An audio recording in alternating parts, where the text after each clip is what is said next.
returning home to Boston. A dozen wins for Jose Lima. Mike Hampton, a very good lefty this year, and the smoke of Billy Wagner. For the Diamondbacks, the league's RBI leader, Matt Williams. The D-backs home run leader, Jay Bell. Randy Johnson dominating lately, and first all-star game for Luis Gonzalez. Astros and D-backs coming up.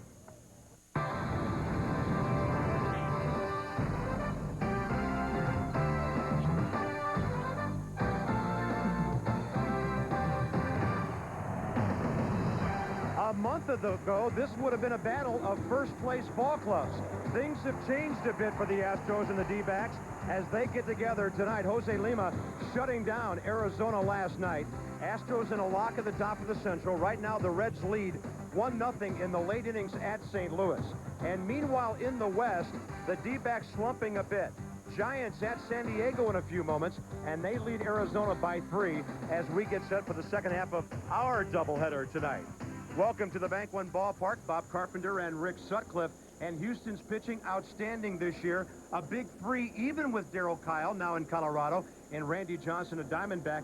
They are still the best pitching staff in the National League. Yes, they are. For a lot of reasons, they throw strikes, but they've had a little bit of problem with that depth. They got a couple of guys in Seattle, Freddie Garcia and John Halama, who might have filled those positions, but the Houston Astros had to let them go for the big unit. Now it comes down to Wade Miller. He's paid his dues at the minor league level. He's got the pitches necessary to start in the big leagues. We'll see if mentally he can handle it tonight. And there's only one team that can make a claim that a rookie has not pitched for them this year. That's Houston. That'll change after his first pitch tonight. Now the Diamondbacks, their bullpen betrayed them in the first week of the season. That's been rather inconsistent, but nobody expected their hitting to go away like it has the last couple of weeks. Well, it's been kind of amazing because of the veterans that they have. But when you look at the numbers overall, they're still scoring runs. The problem has been scoring them for the big unit, Randy Johnson. But the problem they've got to address is their bullpen. You look at their record, 13-18. They're also struggling on the road. A lot of that has to do with not being able to close out the ball game the 7th, 8th, and 9th inning. And Todd Stottlemyre right there, him being out has not helped their pitching staff either. So far, the Astros have had the D-backs number. They've beaten Arizona 4 out of 5 this year.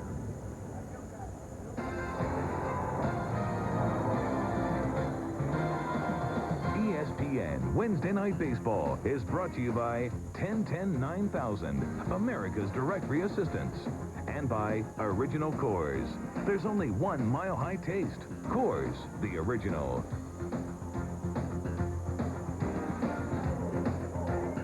Temperatures again around the 100-degree mark today. Diamondbacks and Astros, and 27-year-old left-hander Brian Anderson, who's been pretty good lately for Arizona, set to face Craig Biggio to start off the ball game. Misses outside with a fastball.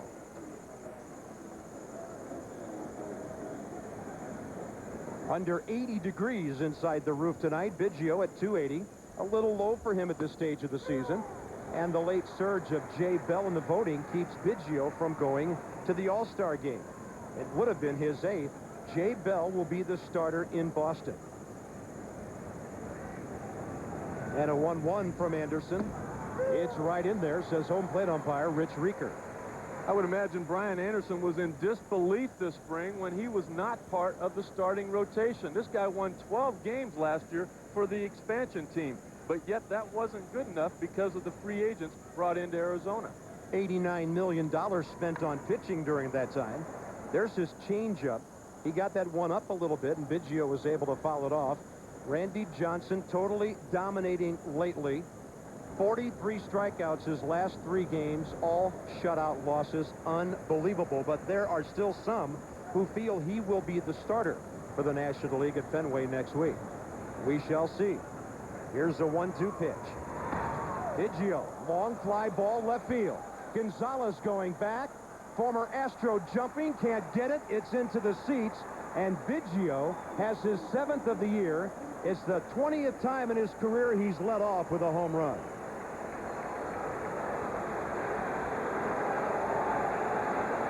Anderson has given up 14 homers in 56 innings this year. But they're almost all solos, Rick, because he seldom walks anybody. Well, Anderson's probably going to give up more home runs before the night's over with. But for Craig Biggio, that might be a little bit I told you so. This guy belongs in the All-Star game. The numbers didn't dictate him going this year. He was not real excited about finding out the news, and he may have just taken it out on Anderson. Now Derek Bell takes a strike. And Derek Bell not having the kind of year the Astros were expecting from him. Batting at .241 after last year's .314. He's back in the number 2 hole. They tried him at cleanup with Caminiti out for an extended period, but during that time, Derek Bell hit .198 with runners in scoring position, so now he's back in front of Jeff Bagwell. There's an off-speed pitch, fouled back. For me, if there's such a thing as a dream position in all of baseball as far as where to hit in the lineup, this has got to be it. You got Craig Biggio, who scores more runs than anybody, and then you've got what looks like to be this year's MVP, if it's not Matt Williams, Jeff Bagwell hitting behind you. 1-2 pitch. And it's outside, ball 2. Bagwell heading to the All-Star game. For Jeff, it'll be his 4th in his native town of Boston. This one will be. Can't wait for his family to watch him play at Fenway. Bell line drive, and right there is Jay Bell for the first out. Astros 12th in the league in hitting. They're 10th in homers. They are just not producing offensively the way they have in recent years. Biggio is homered. Bell the line drive. Now Bagwell. Then it's Carl Everett in that cleanup spot. Richard Hidalgo, Ricky Gutierrez. Randy Knorr just called up. Tim Bogar and Wade Miller, who was part of a battery at New Orleans with Randy Knorr, a former Blue Jay, who's catching tonight. They'll put a shift on here for Bagwell as Jay Bell moves to the shortstop side of second.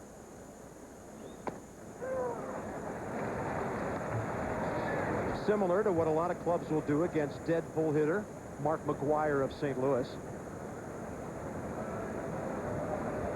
Bagwell with a 9-game hitting streak, but he's only 10 for his last 33 over that time. Arizona 6th in the league in team defense.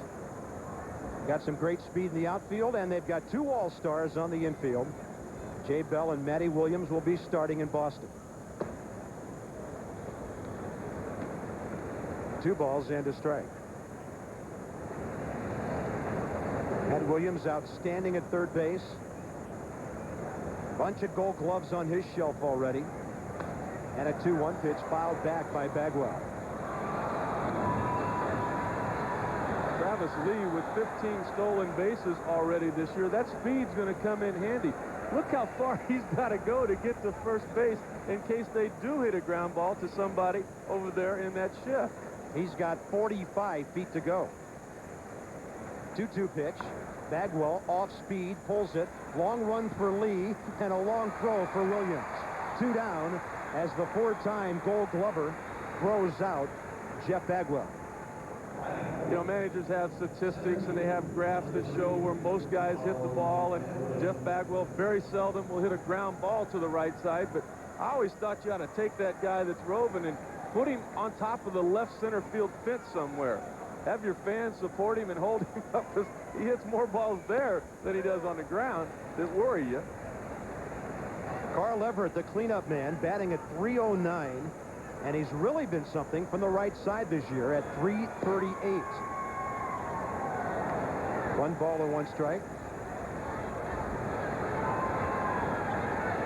Everett's had an interesting week from the emotional standpoint. There's a little foul ball off to the right side. To take your point a little further, Rick, when Houston played St. Louis recently, Craig Biggio became a left center fielder. He wasn't exactly on top of the wall, but he was out there not far from it. And a 1-2 coming to Everett. Hard breaking ball down and in for the strikeout.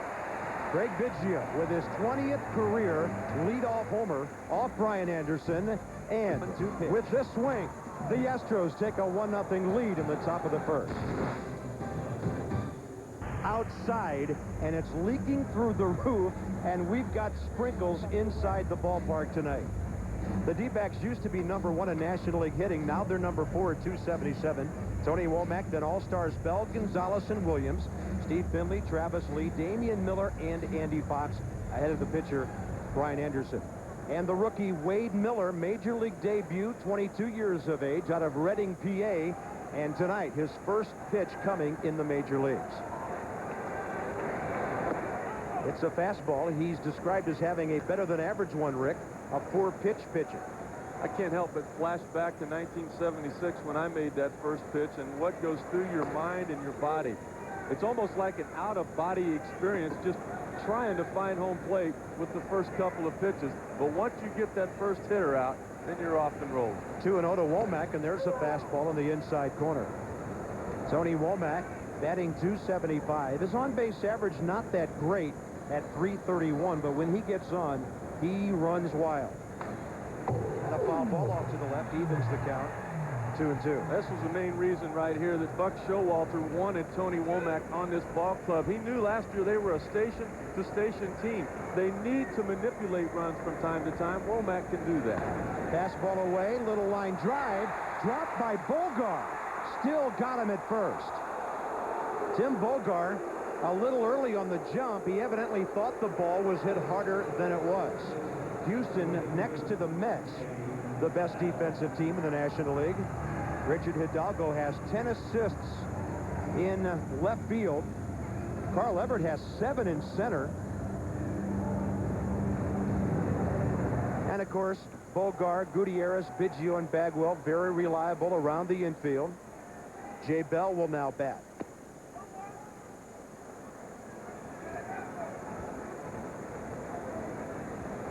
Richard Hidalgo with his 10 assists, second to the 11 of Andrew Jones of Atlanta as far as the National League leaders. Makes you wonder why people keep running on them if they have that many. Jay Bell, 6th in the league with his 23 home runs and a foul ball upper deck straight back. He hit that 23rd home run last night. There's no question he belongs in Boston, as does Jeff Kent, second baseman for the San Francisco Giants. It'll be his first trip to the All-Star game. Long overdue. Did anybody bring an umbrella tonight? I don't think they were expecting this. I'll bet you one thing. I'll bet they don't sell them in the gift shop here either. I wouldn't think so. They had a big dust storm here yesterday. Clear skies today, and now crazy rain outside.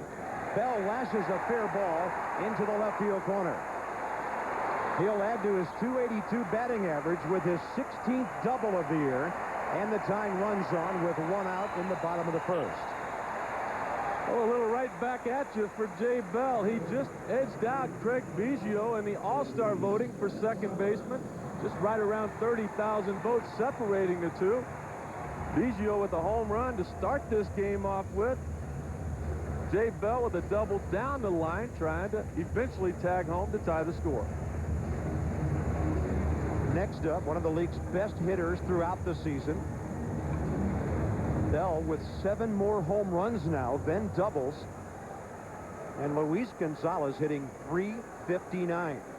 Former Astro, he's had 2 tours of duty with Houston. And a breaking ball stays upstairs. If you're wondering about Luis Gonzalez, his career batting average coming into this year, .268. Diamondbacks got him from Detroit for Kareem Garcia. Fastball, he's late for it. 1 ball, 1 strike, and it'll be his first All-Star game, Rick. What a thrill for one of the nicest people in all of baseball. Well, the last 13 months have just been incredible for him. Not only making the All-Star team, he and his wife had triplets just over a year ago. So all kinds of good things happening to a good person. Only Sean Casey and Larry Walker are hitting higher than Luis Gonzalez. A fastball up and away, 2-1. Those are Diamondback umbrellas. They will cover 4 fans at one time. How about that? And they're having a good laugh about it. That thing's not going to last long. 2 balls and a strike. Well hit, but foul. Gary Colangelo. Again, one of those things happening that he or Joe Garagiola Jr. or other members of the staff never thought they would see. Rain indoors.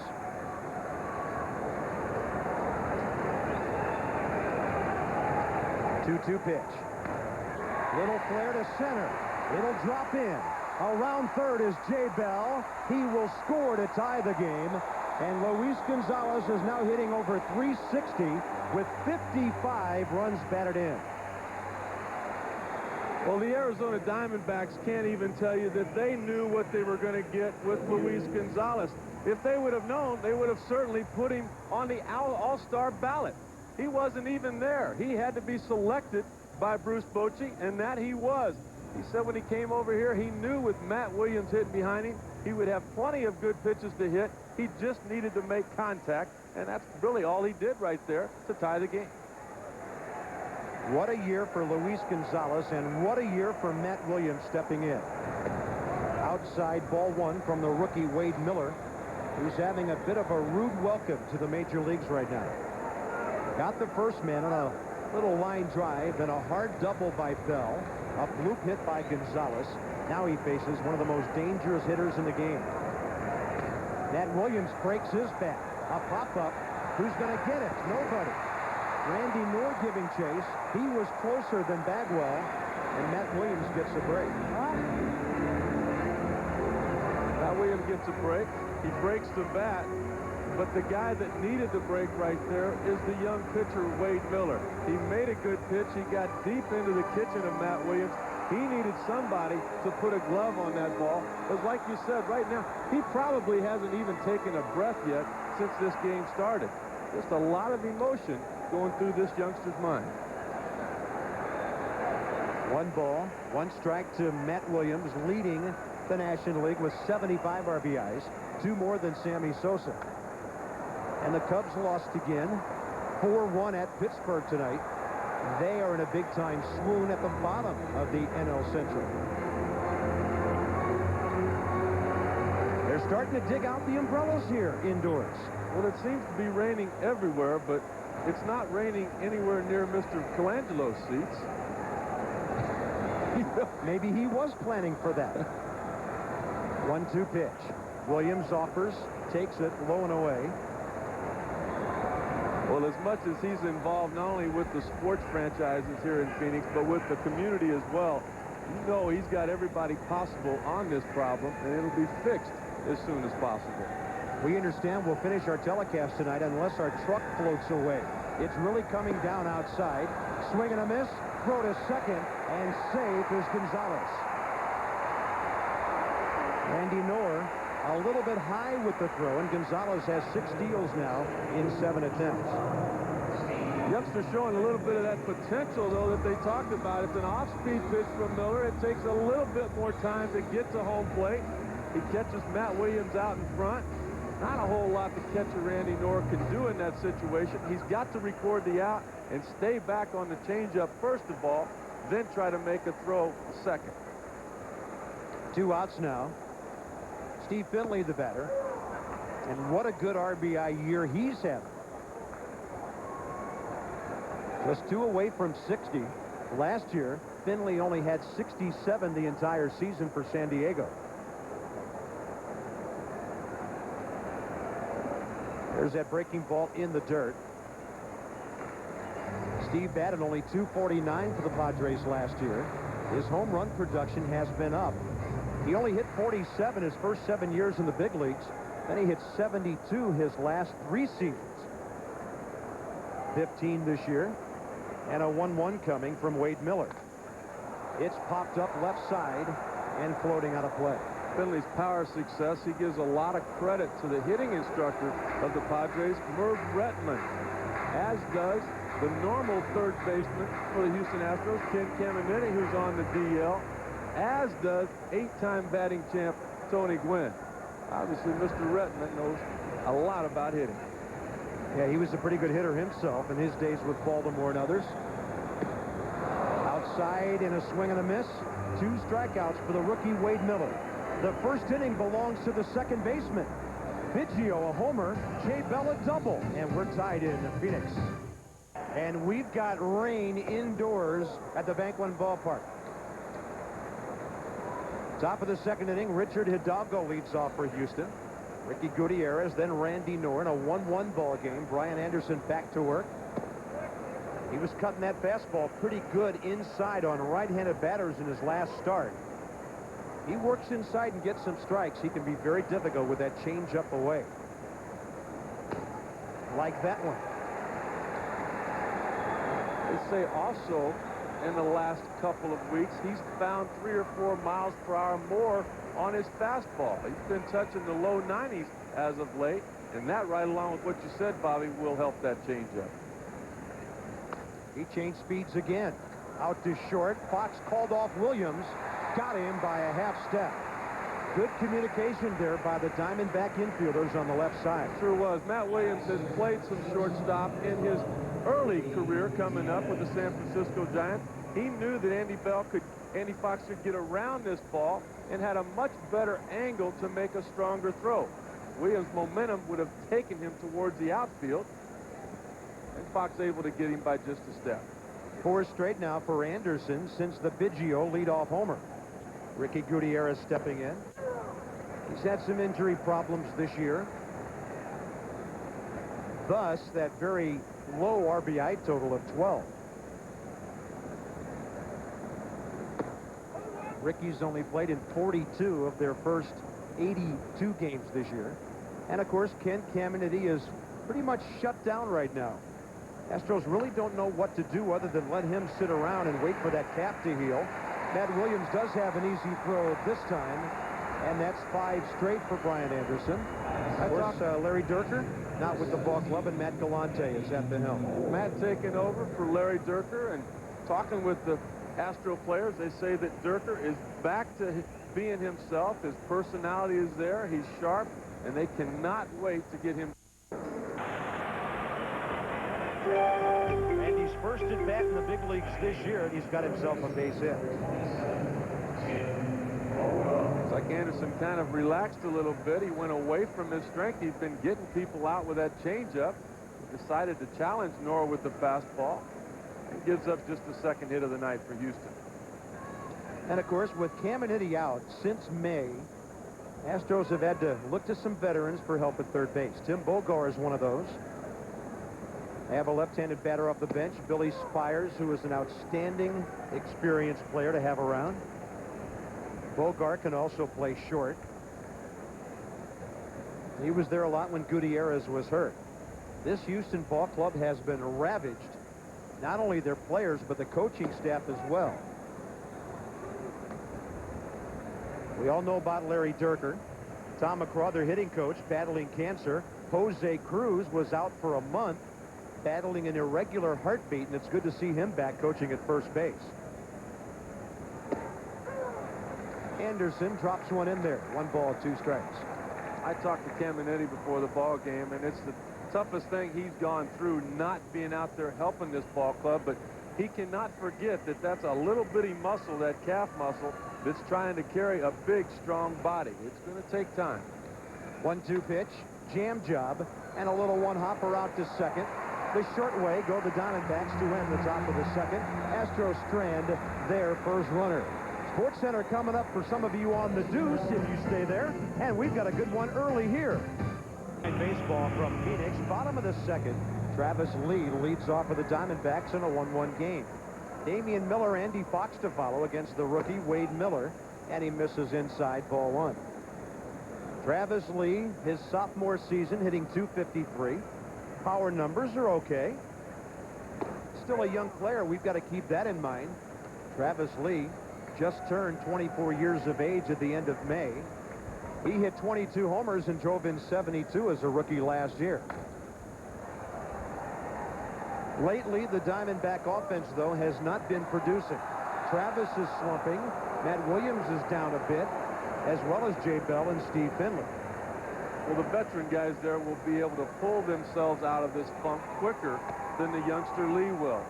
He's a guy that expects a lot out of himself, but the Diamondbacks right now are thrilled with his production. He's scored 50 runs. He's got 44 RBIs, and we're just about halfway.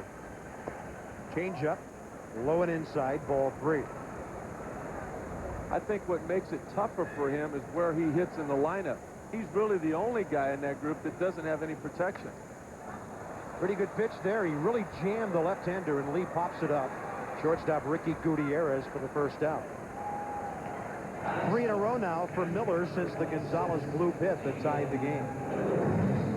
Of course, Matt Williams' numbers were so good at the start of the season, getting them off to that start when they were 14 games over the 500 mark.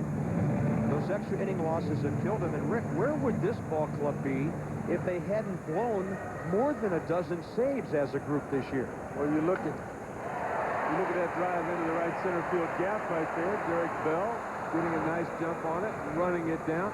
But I agree with you. You know, you look at teams that have been in the World Series, Bobby, the last couple of years. They are teams that basically play 6, 7-inning ball games. They hand it over to the bullpen, and the game's over with. It's not been that way with Arizona. Unbelievable. The last 3 games. Jose Jimenez has beaten Randy Johnson twice. Ron Valona, the Reds, in between. Speaking of Cincinnati, how about this? They led 1-0 into the bottom of the 9th, and the Cardinals got 2 to beat them. So right now, Houston's in first place by a half game in the Central, and that's 2 losses in a row by Cincinnati at Busch Stadium. Off the glove of Bagwell, shuffling over to first. Andy Fox is safe. And Steve Levy's got an update for us here in the second inning. Steve? All right, Bob, speaking of wild games, it was 3-0 Toronto, then it was 6-3 Baltimore, and then it's 7-6 Toronto. Willie Green in the top of the 9th of Gabe Molina, a wild win for the Blue Jays. The Orioles' problems continue. Bob and Rick. Man, that's another ball club that simply hasn't figured out how to win. Baltimore stays 16.5 back with that loss. They've given a hit on this play, by the way. Bagwell doing a nice job getting to it just to knock it down and keep it from being an extra base hit. Brian Anderson does not have a major league RBI.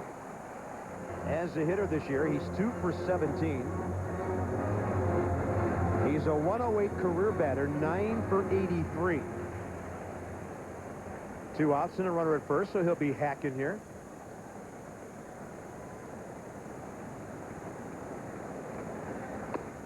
There's that slider inside.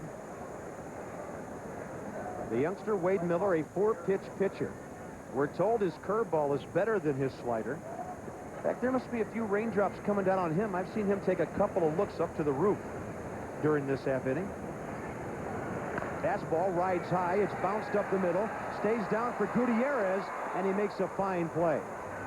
A runner stranded. D-backs have left a couple. And we've played 2 at the BankOne ballpark. 1-1 the score.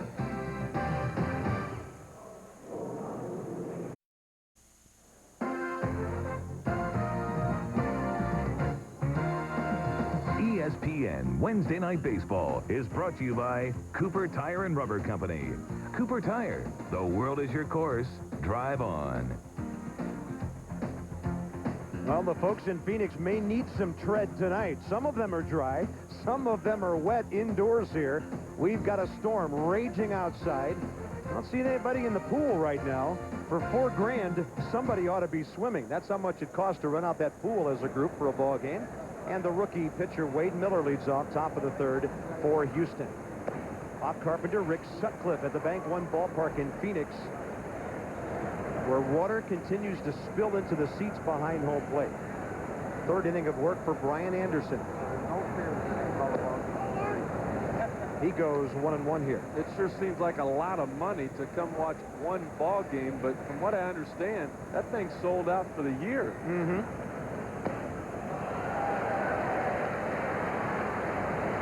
Tell you what, for $4 grand, you better have a good stroke out there. I think some of these guys designing new ballparks might think about putting 2 swimming pools in. 1-2 pitch and a big-time changeup. Well, a lot of excitement around baseball tonight. Steve Levy, 9th inning heroics all over the place. Yeah, thrills and chills, Bob, and let's start in Philadelphia. Nobody on and 2 out, and Scott Rowland, his 19th of the year off Bob Wickman, and Philadelphia in the bottom of the 9th, they beat the Brewers. In the game you were just talking about, Bob, the Reds and the Cards, since he had a 1-0 lead entering the 9th. And then in the bottom of the 9th, Darren Bragg, his 4th of the year of Scott Williamson in St. Louis, pulls it out, guys. Back to the 500 mark, knocks Cincinnati out of first place, and Houston could lead by a game with a win here in Phoenix tonight. So the NL Central has a few things happening. Cardinals a little better the last couple of days. The Cubs are really struggling, and we'll see how the Pirates do, Rick, after that terrible loss of Jason Kendall. It's going to be tough for them to hang in without their undisputed leader on the diamond. Well, I not only worry about him this year, but, you know, for his career as well, and also, without him, the future of the Pirates organization. Biggio, a line drive, fair ball down the line, a homer earlier, and a double here. His major league leading 34th of the year. And how about the second baseman tonight? You're looking at two pretty good ones right there. Two pretty good players and two really good people as well. Craig Biggio has just basically been the heart and soul of the Houston Astros organization for years and years. He's the igniter. He's the guy that gets it going. He finds all kinds of ways to get on base, and he's not above sacrificing his body to do that as well. Former catcher, great athlete.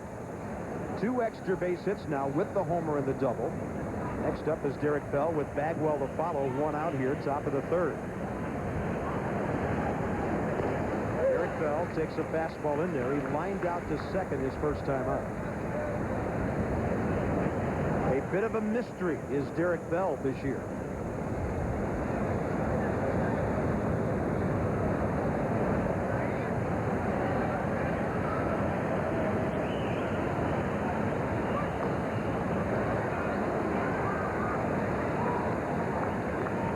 Guys, I think, will be a lot better off when he can stay where he's comfortable, which is in the number 2 spot. He knows with Jeff Bagwell behind him what he's going to see. He knows when they fall behind 2-0, 3-1, he's going to see a fastball. They're going to challenge him. When he was hitting behind Bagwell, that wasn't the case. Here's the 0-2, and instead of step off. People wonder why protection is so important in the lineup. Well, you don't have to go any further than the Astros with Moises Alou. Before he came to the Astros, the year before, Bagwell intentionally walked 28 times. With Alou in the lineup, just 9 for the whole year.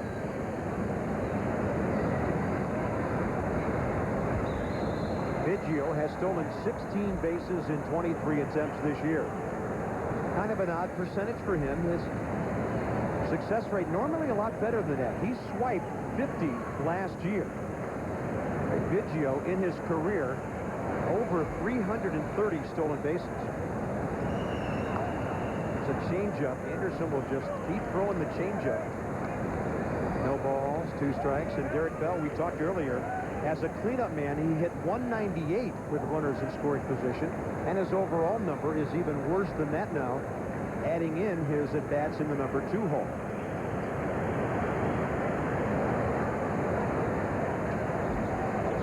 There's a man who can drive in runs. Fastball off the belt of Bell. 1 ball, 2 strikes. Bell with the career high 65 extra base hits last year. Almost found himself in Toronto for Roger Clemens. The Houston Astros were not willing to give up young right-handed starter Scott Ellerton. They weren't going to include him on the deal, and that ended it. Yeah, he's now a starter. Was in the bullpen. Change up, 2 balls, 2 strikes. And Derek Bell last year, we mentioned his .314 batting average. Not one day of the entire season was he under 300. Scott Ellerton can really throw hard. They've got quite a rotation going. Here's the 2-2 pitch. Change up, base hit, left field. Biggio had to hold up. He did not want to get thrown out at third base if that ball was picked up. So it's 1st and 3rd, 1 out with Bagwell coming up.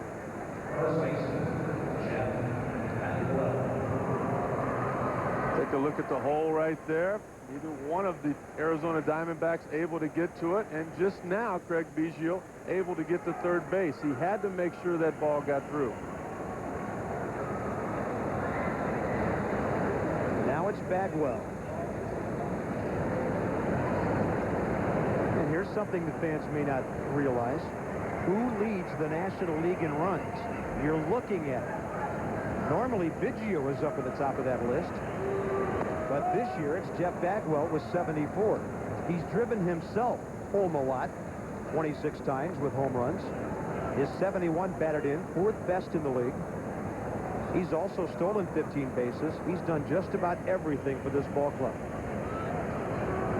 He's been the one immovable force for them since opening day. Houston predominantly a right-handed hitting ball club. And they're 10 over 500 against lefties. Not many teams can say they can hit 300 against left-handed pitching. Well, they've got a couple of guys with Caminiti and Carl Everett that can switch hit from both sides of the plate. But predominantly, it's the killer bees that are swinging from that right side doing the damage. Derek Bell is a running threat. He's stolen 14 of 20. Even with a man at first, the shift is on. Jay Bell can get to second base. He would actually have to turn to his right to receive a double play relay from Matt Williams or Andy Fox. Changeup, a beauty. Ryan Anderson is developing into one of the better off-speed pitchers in the National League. His record's only 2-1. Really didn't get any work in spring training, and then he didn't make the ball club. Then he was out of the bullpen. Now he's starting tonight, his 9th start of the season. Much better lately than the 6.43 ERA would indicate. He'll show you the fastball. He won't throw it down the middle too much, and when he does, it usually leaves the ballpark. Yeah, he cannot challenge people with that fastball because his velocity for the most part is below average. The changeup is good, his breaking ball just so-so, and that's the reason he handles right-handed hitters normally better than left.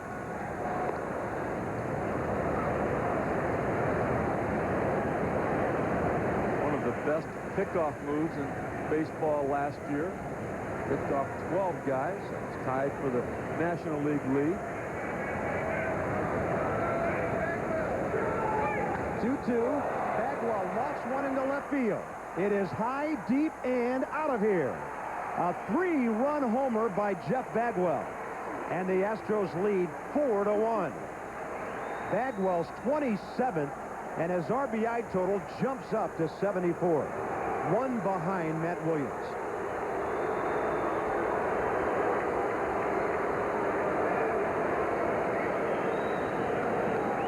Bagwell was not real happy with his year last year. He says there's first basemen in baseball that are hitting 70 home runs. I've got to do more. So he made a little adjustment in his swing. He starts with his hands a little bit higher. He says the reason for that is to help him get to the baseball quicker.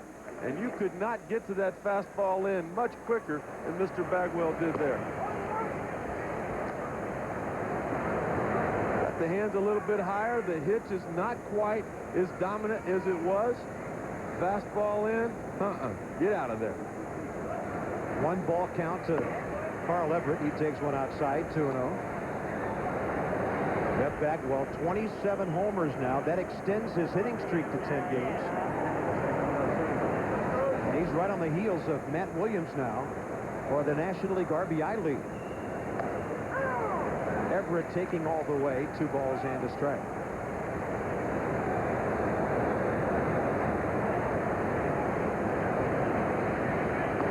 Change up in there. Astros really not a big power hitting club this year. The 2 tonight give them 87 home runs. They're in the bottom 4 in the league. They're in the bottom 6 in runs and the bottom 5 in team batting average. Very unusual for such a talented ball club, but with Moises Alou out up to this time, they are really missing him in there. 3-2 pitch. And a little squirter off the end of the barrel. Well, as Bagwell and Biggio say, last year's MVP in the National League was Moises Alou. He finished 3rd behind Sammy Sosa and Mark McGwire. And we all know those 2 guys should have been called up to another league with what they did. High fly ball left center. Gonzalez and Finley converging, and Steve's got the call. 2 down. It seems like that with a few guys in baseball. We saw Griffey Jr. on Monday. We've seen Randy Johnson on the mound many, many times, and it's almost like there should be a, there's single A, double A, triple A in the big leagues. It's almost like there should be a 5A and get those guys out of here so the rest of us can have some fun. Well, Wade Miller's got a little cushion now to work with. Here's Richard Hidalgo, who bounced out to short first time up. There are a lot of things about this youngster that the Astros like. They think he's going to be an everyday player. He's getting the opportunity to play a lot now with Alou on the DL. Larry Dierker said that this kid came to the big leagues with the right attitude. He didn't have all the answers. He wanted to learn, and because of that, he's going to stick around for a long time. We mentioned his 10 assists in left field. He's made only one error this year.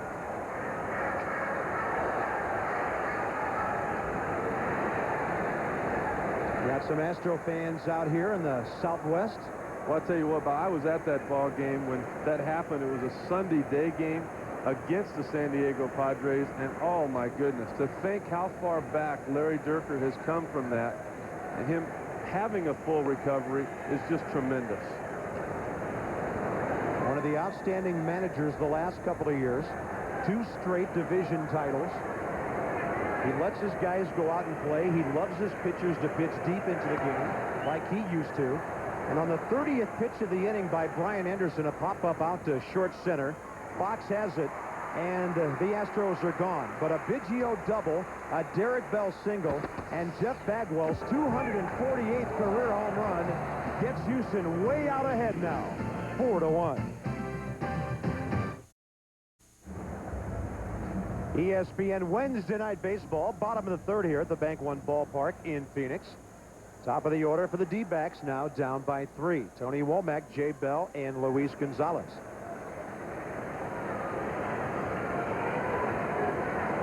Wade Miller, the rookie pitcher, a run on 3 hits so far through his first 2. Jeff Bagwell has just set a new record for road home runs as an Astro. And how about the numbers compared to 94? That's the last time he was MVP. And by the way, a gentleman by the name of Ken Caminiti was hitting behind him that season. Bagwell, one of those guys who a couple of weeks ago, when his batting average was way up there, was being talked about as a possible Triple Crown guy. Biggio makes the catch, 1 out. Steve Levy, what's going on? Well, Bob, balls are just flying out of Anaheim tonight, and by guys who are normally all-stars. Mo Vaughn left off the all-star team. He goes big fly in the bottom of the first off Jamie Moyer, his 17th. Alex Rodriguez won't be in Boston next week. A-Rod off Steve Sparks in the top of the second. Butch Husky went back-to-back after A-Rod in his 4-2. How about that? Alex Rodriguez, because of the numbers game, probably one of the top 3 or 4 players in the game not going to Boston. Here's Jay Bell, who is as a starter. A double last time for Jay.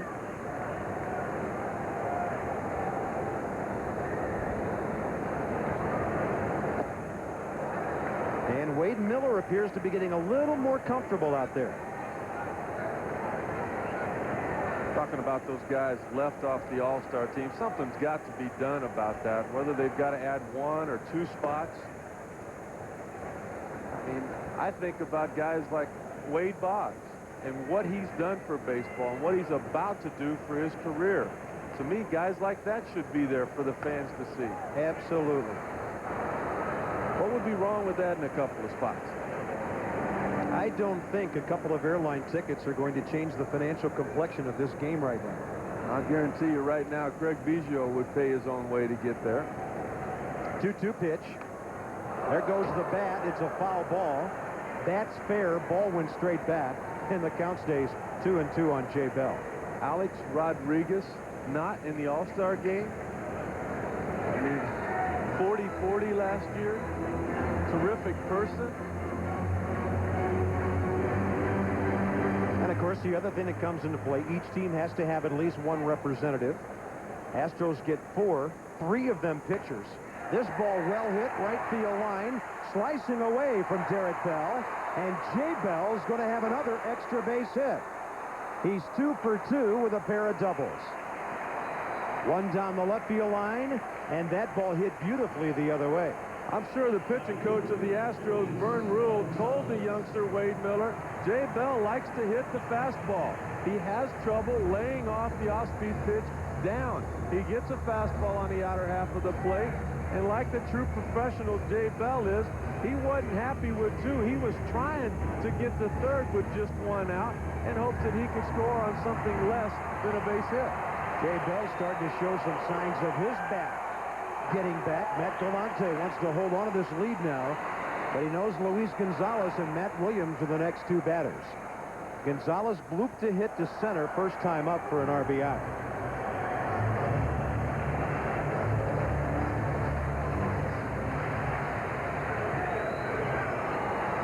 His batting average now at .361.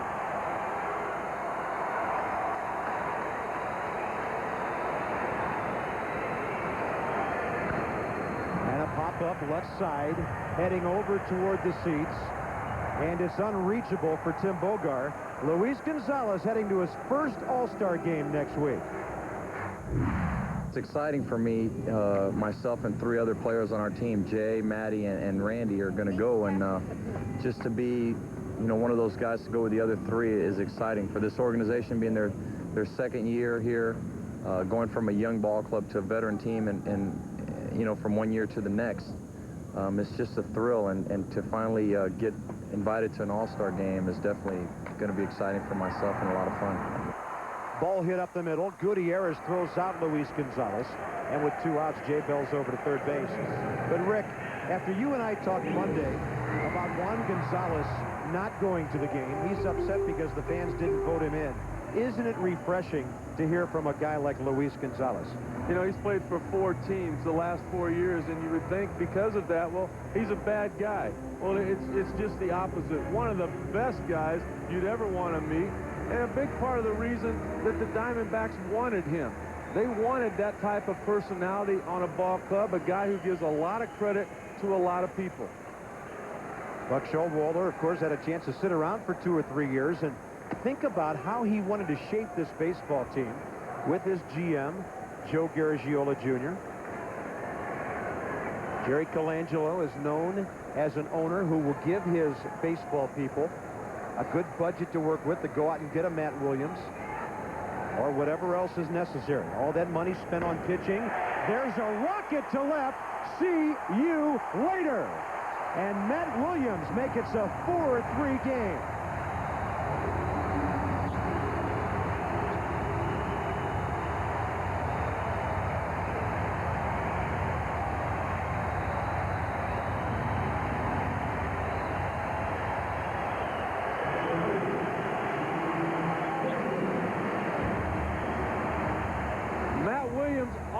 Like Jeff Bagwell, made a little bit of a change in his stance this year. He opened up just a little bit more because he said in the National League, I'm going to see more fastballs.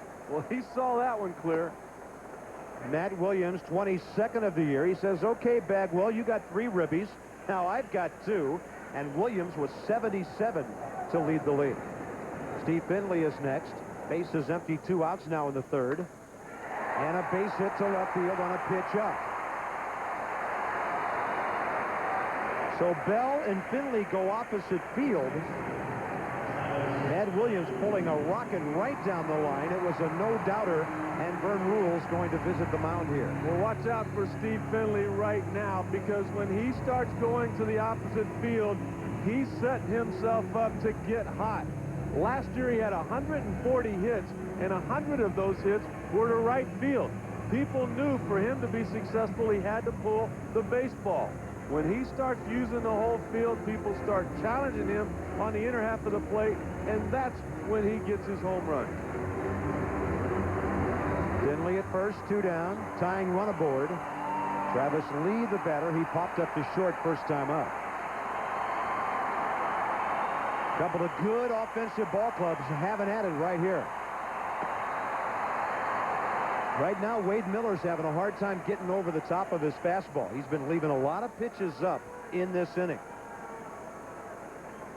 Travis Lee in a 2 for 24 slump. Damian Miller, who's 1 for 22, is next. And the Diamondbacks need to get some production from the bottom of their batting order. Travis batting average now down to 253.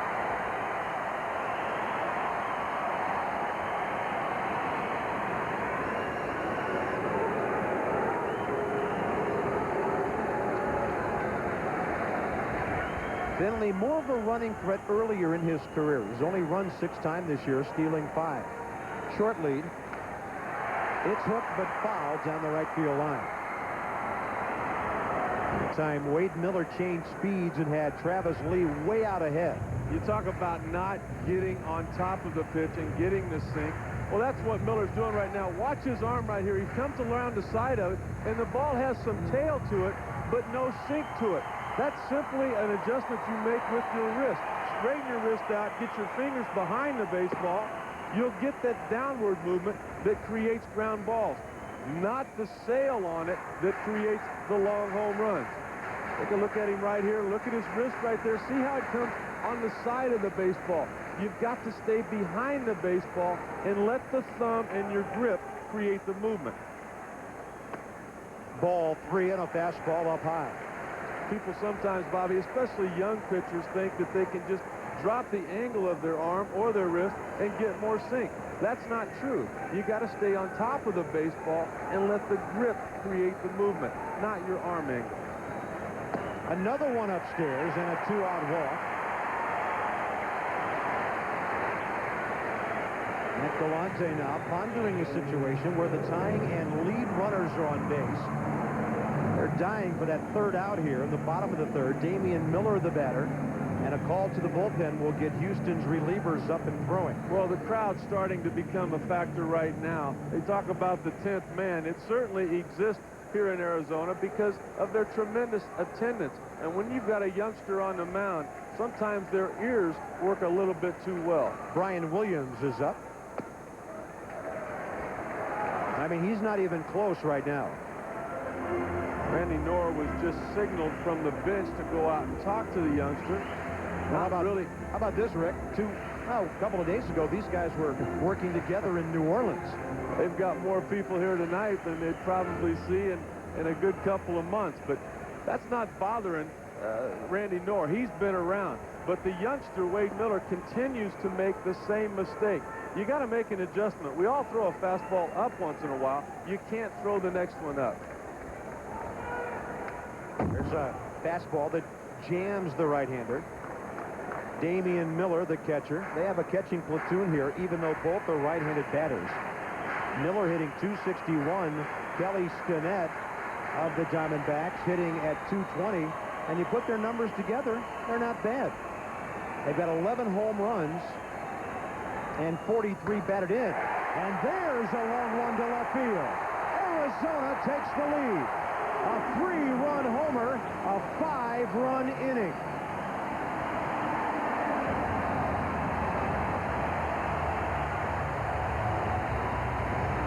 The boss likes it. The crowd loves it. And the Diamondbacks are being very rude hosts to their rookie opponent here in the third inning. Damian Miller is going to get the 3 RBIs and the home run for his statistics, but these fans here in Arizona deserve a big assist. They're deep in the mind right now of young Wade Miller, and he just continues to throw pitches up that are very hittable. There's a shot to right field from Andy Fox, and it is gone.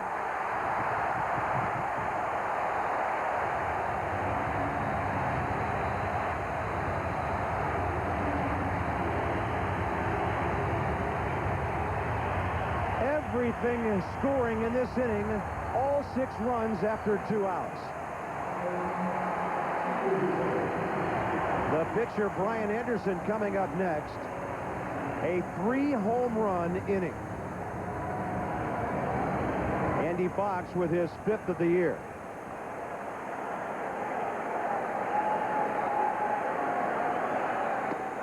There's a good low fastball for a change. He would have made that pitch to one of the 2 previous guys. He might be sitting on the bench right now watching his offense work. Pretty good location, but he just missed low and away. The thing you worry about when you rush a youngster like 22-year-old Wade Miller is that he has an outing like this, and it ruins his confidence. He only had 388 innings in the minor leagues. Rick, what's the magic number when you really want to see a kid get enough time down there? Most of the time they talk about 600 innings. That's what it's going to take for a kid coming out of high school. They talk about 1,000 at-bats for a kid coming out of high school before he's ready. There are just a lot of ups and downs that you've got to learn to control. Peaks and valleys cannot exist in baseball. Big breaking ball, and he strikes out Anderson. But the D-backs get 6 runs on 5 hits, 3 of them homers. Arizona leads 7-4. We've got our veteran up out of the bullpen now. Rick, what about this thing you were talking about with the wrist and the angle with your hand and all that? Well, what happened to the youngster when he started giving up the long ball was he tried to create the sink on the fastball by simply turning his wrist. He was overthrowing and coming from this angle rather than staying behind it, simply moving the thumb somewhat and letting the ball come out with that rotation. The thumb is a lot like the rudder on a ship. It's what controls all of the movement. Well, there wasn't much movement except Arizona bats right there. Top of the 4th inning now. The Astros, who led by 3, now down by 3. Gutierrez, Knorr, and Bogart, top 4.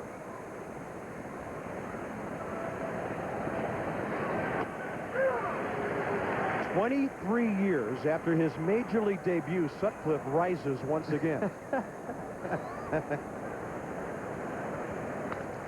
Fly ball right center. Pretty well hit. Womack is back, though, in front of the track. And Brian Anderson works his way into the 4th inning.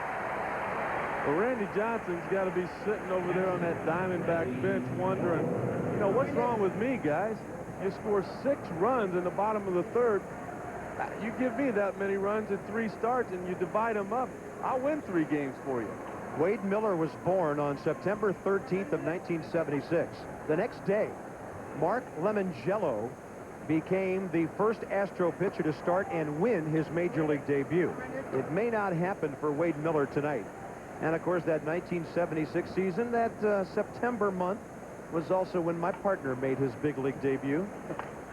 Hyperventilating out there. Oh, here's Matt Williams. Makes it look easy. 2 down to retire Randy Knorr. What's your most vivid memory, Rick, from your first start? no question about it. That first pitch, it was against the Houston Astros. I was warming up. They had the gun on me at Dodger Stadium, and it was saying 92, 93 miles an hour. And all of a sudden, the umpire said play ball. Steve Yeager put down a 1. I wound up to throw a fastball 62 miles per hour. Oh, man.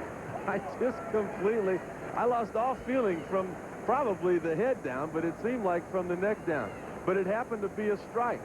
And from, as they say, from that point on, it was over. And, of course, everybody out there hollered, hey, what a great changeup this kid has. Steve Yeager comes to the mound and he goes, are you all right? I said, I'm not sure. I don't know what happened there. Well, this is going to be it for Wade Miller.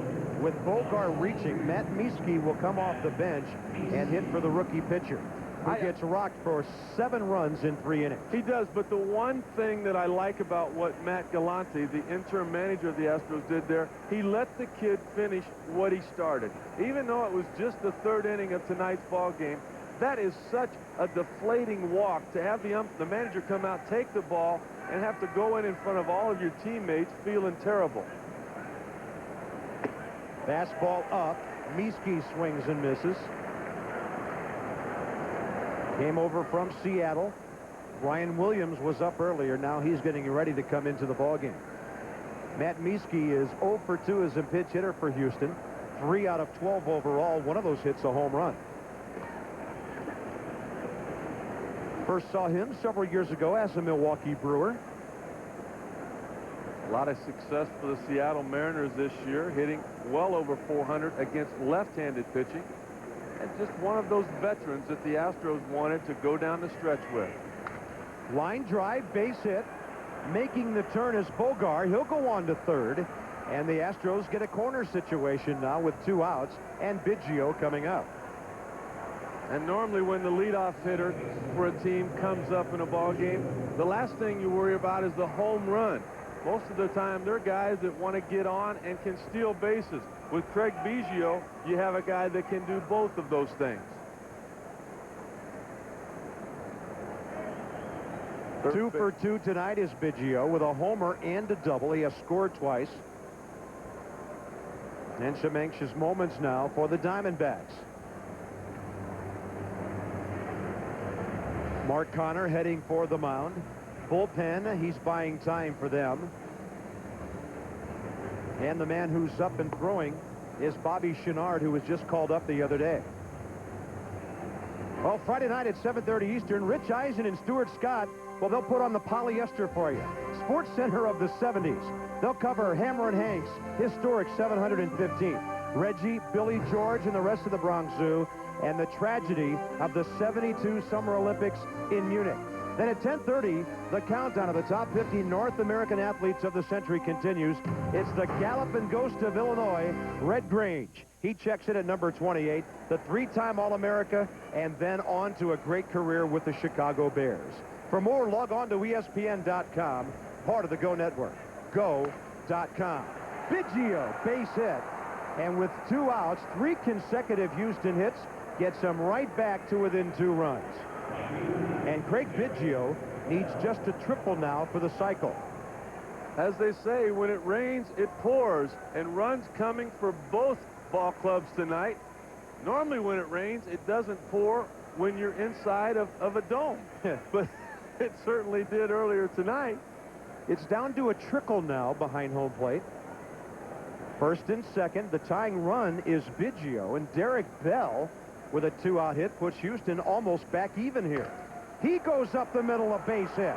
Around third is Miski. He will score, and it's a 7-6 game. They're within a base hit of getting young Wade Miller off the hook here, and Buck Showalter's having a hard time believing it. Matt Galante deciding to roll the dice here in just the top of the 4th inning. He sent up one of his best pinch hitters early in the game, thinking that if he could get to Biggio, he could get back in this ball game. Miski got on base. Biggio came up representing the tying run. Now he does that same thing from standing on second base. Nice job by Derek Bell of going down to get that ball. Right-hander warming up. Bagwell waiting to step in. And Wade Miller, who gave up 7 runs on 8 hits, 3 of them homers in 3 innings, is within a base hit of getting a no decision. Bagwell 1 for 2 with a 3-run homer. And that's going to be it for Brian Anderson. He gets 7 runs from his teammates and cannot pitch 4 innings. Bobby Chenard, the right-hander, against Jeff Bagwell when we come back to the BankOne ballpark. In a shocking reversal, Bagwell and the Astros are right back in this game. 2 men on. Biggio, the tying run at second base, now a 7-6 ball game. The Astros are being outstanding tonight with runners in scoring position, way above their season average. A homer, 3 singles, 5 runs batted in situations like this. And for Arizona, Bobby Chenard takes over. His 5th appearance of the year, and a fastball is in there. Chenard was called up when they put Greg Olson on the DL. 27-year-old right-hander in the big leagues early in his career, 96 with Oakland, and last year with Milwaukee and Arizona. Slider outside. 1 ball, 1 strike. Greg Olson battling back problems. He's eligible to come off the DL tomorrow. Darren Holmes is eligible Friday. He's had back spasms. They've had to give him several shots for his pain. Here's a 1-1 to Bagwell. He went fishing for a low fastball. He's in the hole, 1-2. Jeff Bagwell has just had a different look in his eyes this year than in the last couple. He realized when Moises Alou went down, somebody had to pick up the slack, and it's almost like he decided he was going to do it single-handedly. Take some of the pressure off young Richard Hidalgo. 1-2 pitch. Breaking ball, tapped right side. Chenard toward the bag to Lee, and the inning is over. But Houston gets right back in the game with 4 consecutive 2-out singles, scoring a couple, and after 3.5 of a wild one, D-backs 7-6. Well, how about that scorecard so far? Looks like a double bogey for the Diamondbacks in the bottom of the 3rd, but they got a big 6th spot. And speaking of those sort of things, tomorrow afternoon on ESPN, it's the USGA U.S. Senior Open. Defending champ Hale Irwin will be on hand. Also expected to compete Chi Rodriguez, Bob Murphy, and others. Coverage begins tomorrow, 1 p.m. Eastern. Back on the air for more live golf at 5. Same setup Friday. For complete golf coverage, log on to ESPN.com. Part of the Go Network, go.com. Bottom of the fourth coming up. Arizona Diamondbacks will face Brian Williams, who's had a couple of tours of duty with the Astros. He was surprised making the club out of spring training, and here he is appearing in his 25th ball game. Been used a lot. Numbers looking pretty good there. Brian Williams has bounced around as a starter and a reliever. When he can throw strikes, as most people, he can be effective. Top of the order for the Diamondbacks, Tony Womack.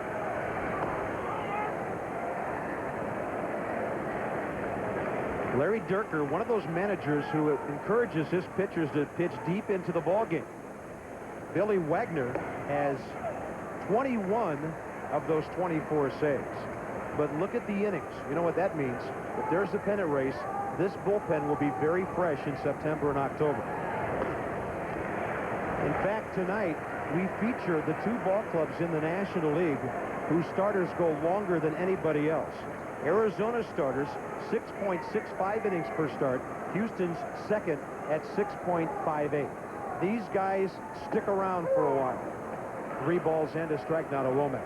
I'm sure the Astros told the long relievers for the Astros last night to get your rest tonight. You got an opportunity to work with the youngster on the mound. There's a leadoff walk. You do not want to do that to Tony Womack. And Steve Levy, the other thing they're wondering here in Arizona, how are the Giants doing tonight? Funny you ask, Bob. And here we go. The Giants and the Padres, as expected, no Barry Bonds. The Giants going for the sweep, but they're playing comeback baseball without him. Rich Aurilia, the base hit, would score Ellis Burks to make it 2-1. They tie it up on a fielder's choice. Back to you guys at the bottom. Well, Ellis Burks, such a good force for that San Francisco team. And, of course, he's coming back from injury, and Dusty says he'll try to sit out Burks and Bonds whenever he can, but they will seldom sit out the same game together. 3-game bulge by the Giants over this Arizona ball club.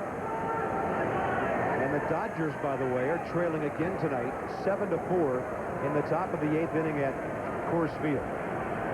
They are having a nightmare.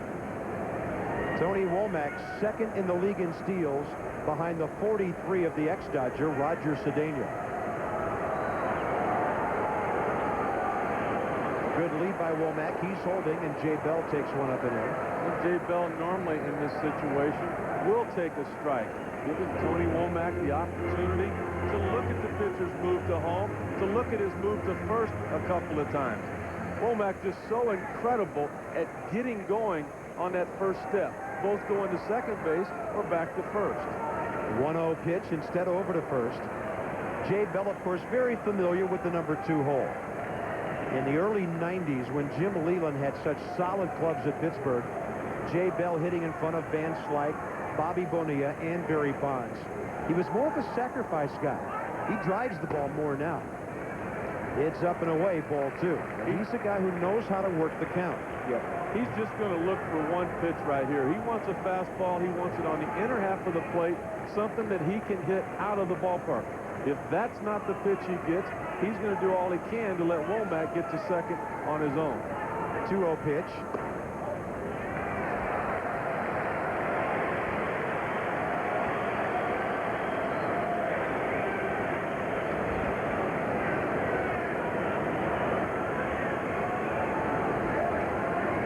Balls and no strikes to Jay Bell, with Luis Gonzalez next. A 4-pitch walk with 2 All-Stars coming up. And that's going to get Vern Rule back to the mound in a hurry. 2 walks by Brian Williams. Well, what got Brian Williams back to the big leagues was the fact that he started throwing strikes and realized the importance of that. His last 2 years in the big leagues, in 97 with Baltimore and then in 96 with Detroit, he actually had more base on balls than he did strikeouts. He can be overpowering at times. He's got a good hard breaking ball, but you've got to get ahead in the count. You've got to throw strikes.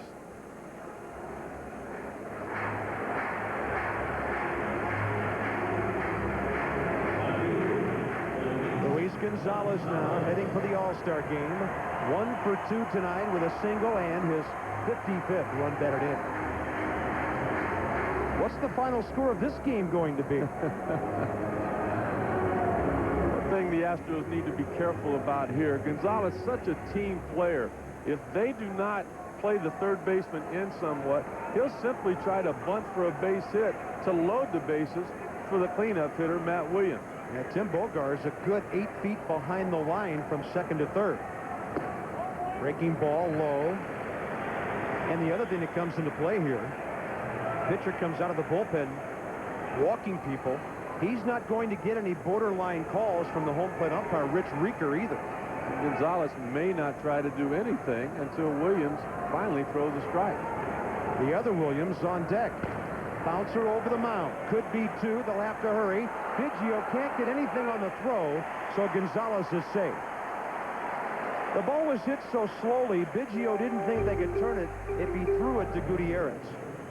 This is where it comes in real handy for a hitter to be swinging from the left side of the plate. You're already a couple of steps closer to first base, and that's the only reason he beat the throw of Biggio right here. If he was trying to get out of the box from the right side, this would have been a double play. Good stretch by Bagwell. Gonzalez, the ex-Astro, beat it out. He's at first. Womack's at third. Matt Williams, a 2-run homer his last time up. That turned a 4-1 game into a 4-3 game and completely changed the face of that third inning for the Diamondbacks. Astros had just scored 3 in the top of the inning on the Bagwell 3-run homer.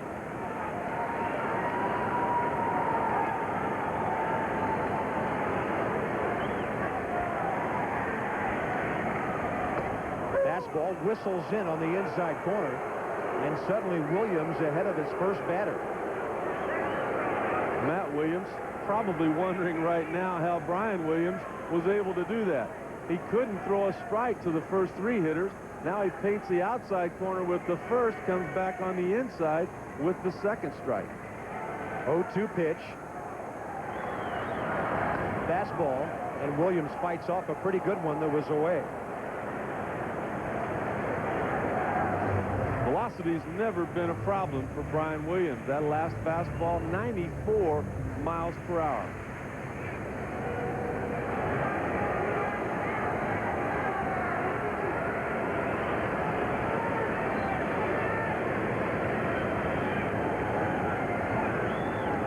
Nasty breaking ball. Gonzalez goes to second. Now there's no double play. Alert base running by Gonzalez on a wild pitch. A breaking ball that Randy Knorr could only hope to make contact with. What a great job on the part of Knorr right here. This breaking ball actually bounced well in front of home plate, but he positioned his body perfectly. He had his upper half tilted towards the playing field so that the ball would not come off his body and go straight up in the air. It hits, it simply goes right out in front of home plate. Even though Gonzalez got to second base, the speed of Womack could not score. Infield back except for Bagwell. 1-2 pitch. Breaking ball fouled as Williams was out ahead of it.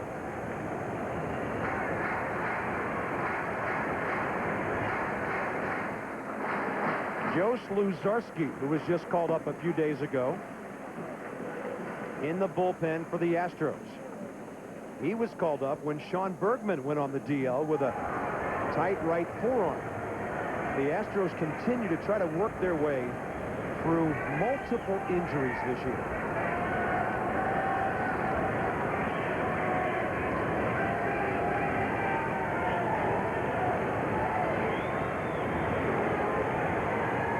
Finley next. Matt Williams swings up the middle, hugging the ground. Throw to first. Safe. A run would score anyway. And the Diamondbacks have a 2-run lead now, 8-6. A lot of range by Ricky Gutierrez there, and Buck Showalter has a 2-run lead again. Bobby, we've talked about the power of Arizona. We've talked about the veterans, their starting pitching. We've not mentioned the hustle on the part of these veterans right here. It was Gonzalez just barely beating the double play throw from Biggio because he hustled. not once he got halfway down the line, but from the very beginning. Now Matt Williams with hustle, picking up an RBI and also a base hit for himself. Gonzalez now at third, still only one out. And Finley the batter, 8-6, Arizona.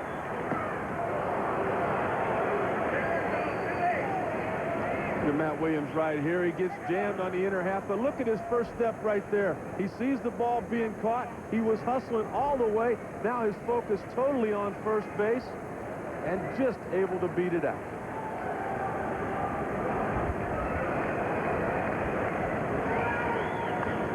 Finley pops it up. It's out of play, foul.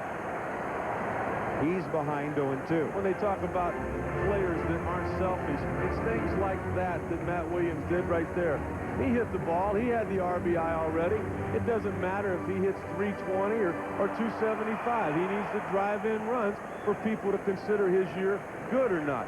But he wants to get on base to let the next guy have some fun.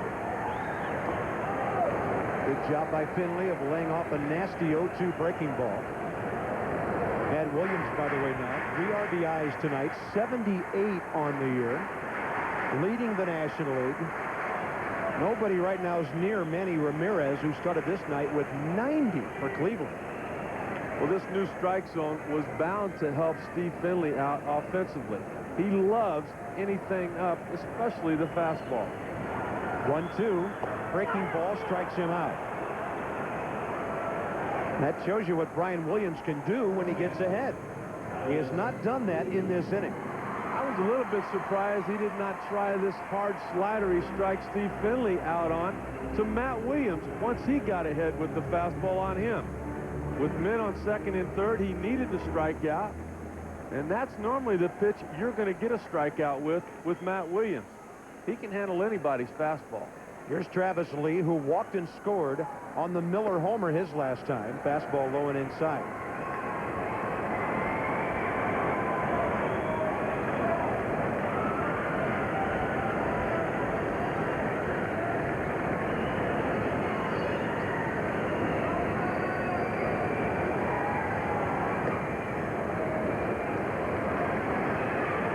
Now he's fallen behind again, 2-0. Diamondbacks at 500 tonight with runners in scoring position. Astros 4 for 5. Homers by Matt Williams and Damian Miller.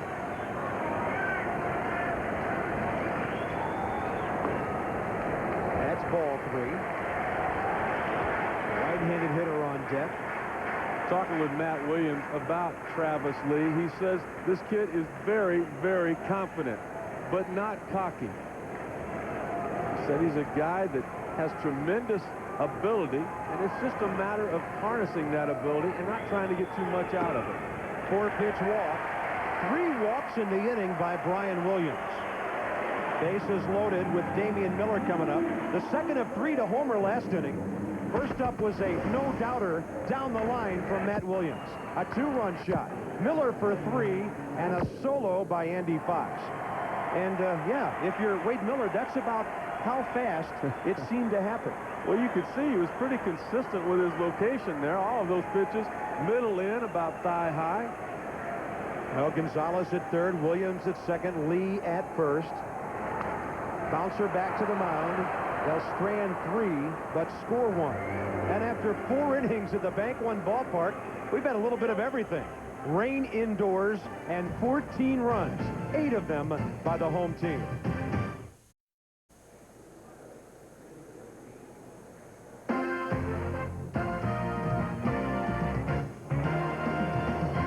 ESPN Wednesday Night Baseball is brought to you by Sam Adams. It's what's inside. By Just for Men. Just for Men blends away gray hair in 5 minutes. Looks so natural, no one can tell. And by Nike. The BankOne ballpark in Phoenix, Arizona. Rain outside has stopped. It's no longer leaking indoors. And we're on to the 5th inning of a wild ball game. 17 hits, 14 runs. It'll be Carl Everett, Richard Hidalgo, and Ricky Gutierrez for the Astros in the top of the 5th inning. Born in the Philippines and now living in Oregon, Bobby Chenard, the second Arizona pitcher. Fastball is on the corner to Everett, who's 0 for 2 with a strikeout and a fly ball.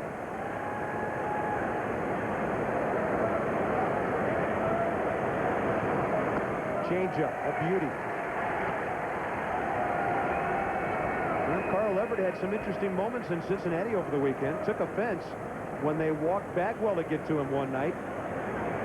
Got a hit to win a ball game. And then on Saturday against Steve Avery, to offset his changeup, the switch hitter batted left-handed. And what did he do? He hit a home run. He lashes one out to center. Finley backing up. Got a great jump. One out. And we said the Dodgers are struggling. Steve Levy, what's happening at Coors Field tonight? Well, Bob, those struggles continue. Vinny Castilla in the 7th inning, a 3-run bomb is 19. That made it 7-4. Dodgers have gotten closer. It's 7-5, but it's the bottom of the 8th. Well, obviously an unhappy Davey Johnson right there. And we've been to Coors Field on numerous occasions. You hit a ball to right center.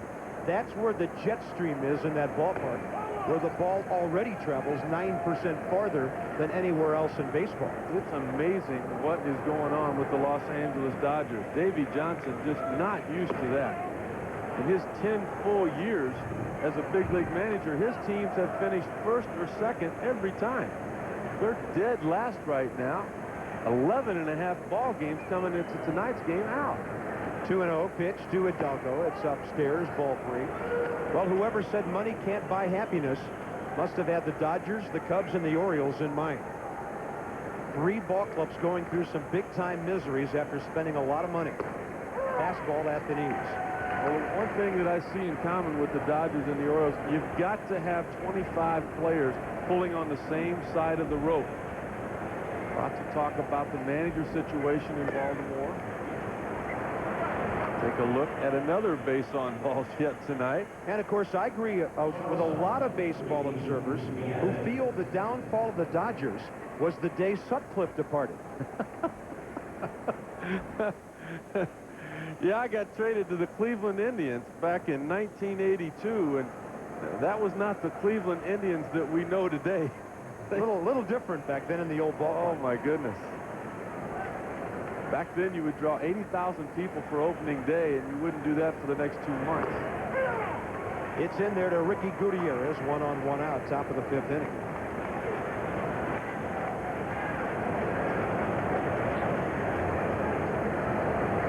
Ground ball to third, fly ball to right by the Houston shortstop so far.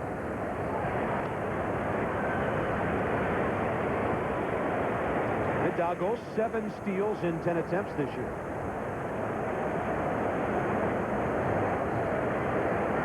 Good-looking young left fielder. Just needs a little more time to develop his offensive game. Line drive. Oops, not a good base running play there. He's doubled off on the liner to Jay Bell. And the top of the 5th comes to a swift end for the visitors from Houston. Bottom of the order coming up for the D-backs in the bottom of the 5th. You got to let the line drive go through. This one didn't, and it's 2. Bottom of the 5th inning, 8-6 Diamondbacks over the Astros. A very interesting line score on the scoreboard so far. And we go bottom 5. Andy Fox 2 for 2 with a single and a home run. Bobby Chenard, the pitcher in the on-deck circle. Then the top of the order for Tony Womack. Andy Fox now 5 homers, 24 RBIs. And he's a pretty interesting guy to have down on that number 8 hole. He's a tall, lanky shortstop. Hits for power occasionally, but he has a knack for getting on base. He's walked 19 times this year. He has been hit by pitches, or as some pitchers feel, doesn't try to get out of the way, and he's been hit 6 times this year.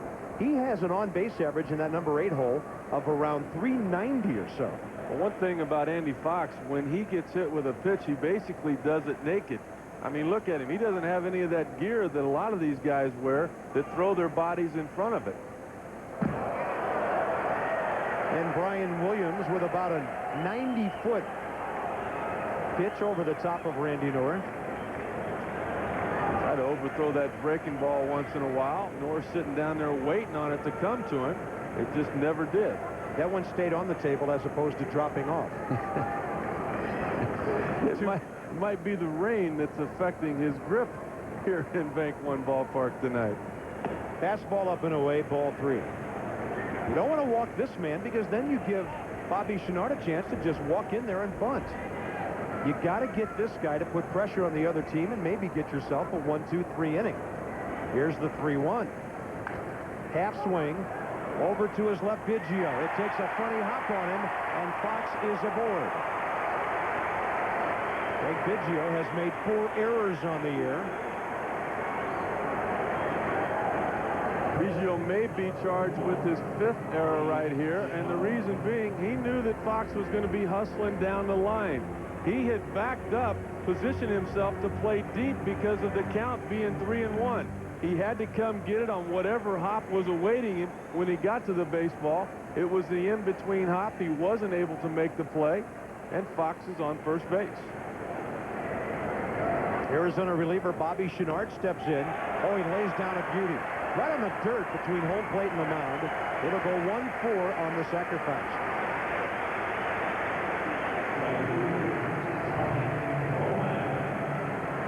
One of the unique little things that they have here at BankOne Ballpark, that little strip that they've cut out from home plate to the pitcher's mound.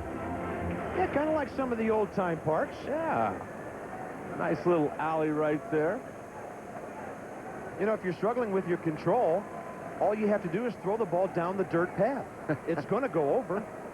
It's kind of like that line you use when you're trying to hit the driver off the tee. Find part of that runway or fairway that you can aim it down.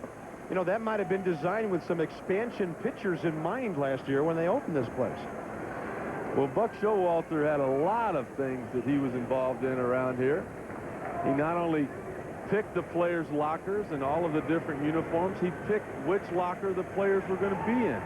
Surrounding some of the youngsters with some of the veterans he thought he would benefit from having around. You saw the overhang out there in left and right center. 2 different warning tracks, in essence.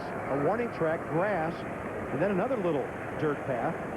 And by the way, that's a 25-foot high yellow line for a home run out there in center field.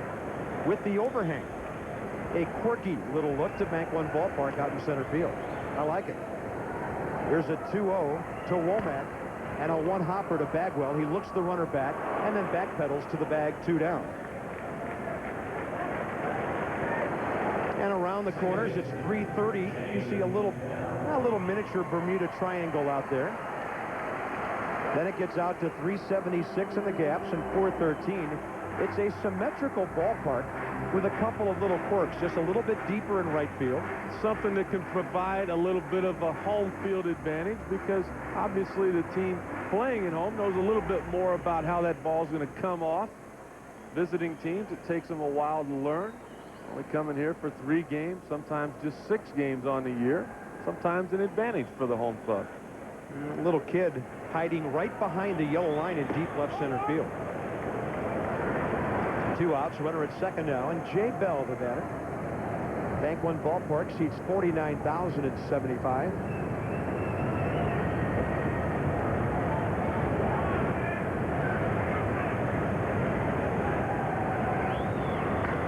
Jay Bell lines one to left center. It is over the head of Everett. Andy Fox will score with an unearned run, and the error by Biggio comes back to hurt. The Diamondbacks lead 9-6. Jay Bell, 3 doubles and a walk tonight. He's heading to Boston with a flourish.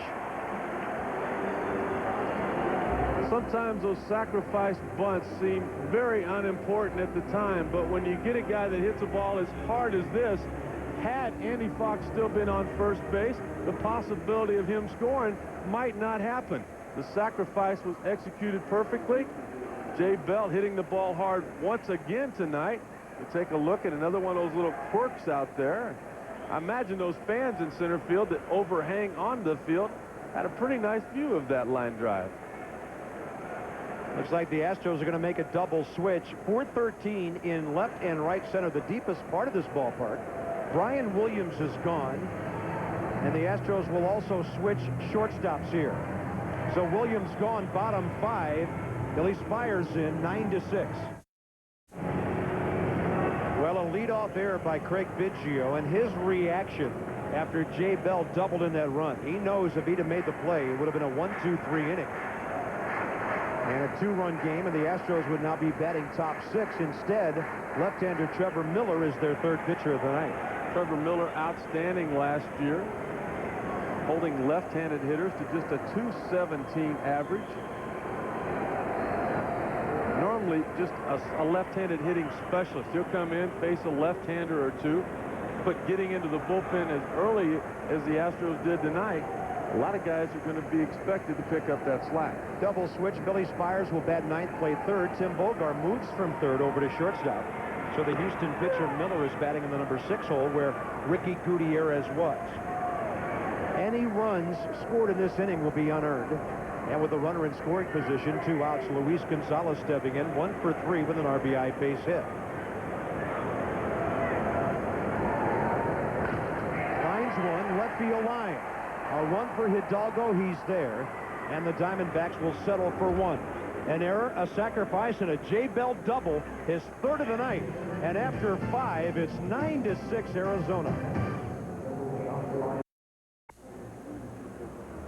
Well, they're finally in the pool here at the BankOne ballpark as we go top 6. How about Saturday on ESPN and ABC? At 1 o'clock on ESPN, it's usually the most fun game of the World Cup. Wide open scoring, Norway-Brazil for third place. But then on ABC, it's the final. And the USA is there with Mia Hamm, Julie Foudy, and Brandy Chastain, hoping to get the ladies their second title in the 90s. They won it 8 years ago. 3:30 Eastern for the Rose Bowl. They've increased the capacity to 90,000 for that game. The women have put on an awesome display. We'll see if our girls can close it out on Saturday. It will be unbelievable from the Rose Bowl. Bobby Chenard to Randy Knorr, top of the 6th here in Phoenix, and a bouncer foul. No balls, 2 strikes. Knorr, Bogar, and then Billy Spires, who's batting in the number 9 spot for Houston.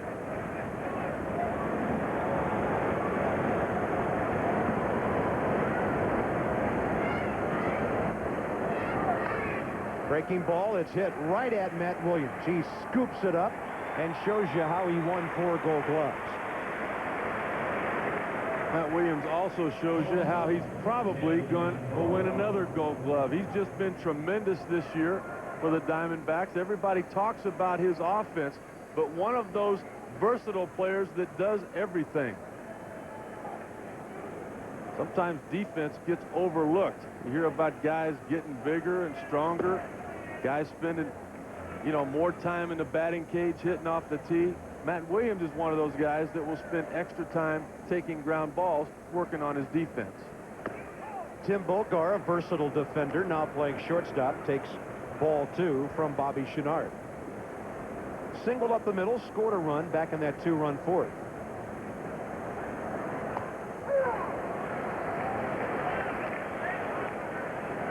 Bobby Chenard turned 27 on the 1st of May. Diamondbacks got him on waivers from the Brewers 1st of June last year. Then, as Rick told you, he appeared in 26 ball games here. Actually made a couple of spot starts for Buck Showalter. Just called up from their AAA affiliate. Fastball close, but misses away. 3-1. Really hard to tell what type of night home plate umpire Rich Riker is having. We've just had 5 innings. There's been 5 base on balls, 5 home runs. Not much for him to do back there. And a chopper foul, 3-2.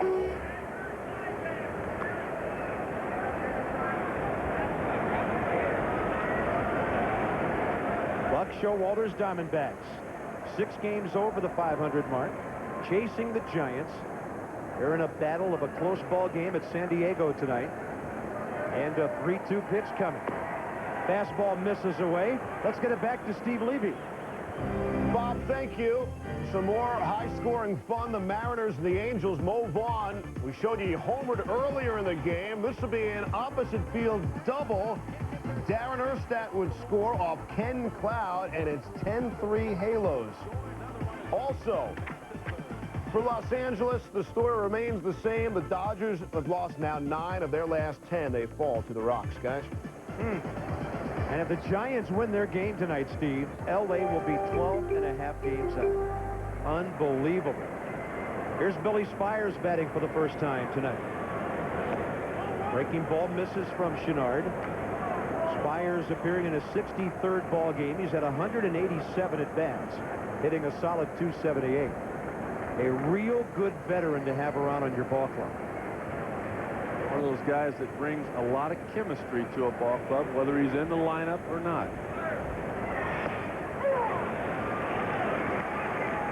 One thing about Spires also, he knows the strike zone. He will get his money's worth in most at-bats.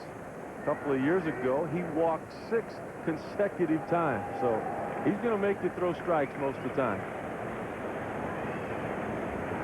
Diamondbacks back, looking for a double play ground ball. Chenard misses away, ball 2. The major league record for consecutive base on balls is 7. And you'd think those records would come for guys like Bagwell or McGuire or Sosa. Billy Spires almost put his name in the record book. Target away, 2-1 pitch, up the middle, scooped by Chenard, and it turns it into a 1-6-3 double play. And Bogar really went after the shortstop, Andy Fox, there, who hung tough, but a nifty pickup by the pitcher. Second double play by the Arizona defense tonight. In fact, one in the 5th and one here in the 6th.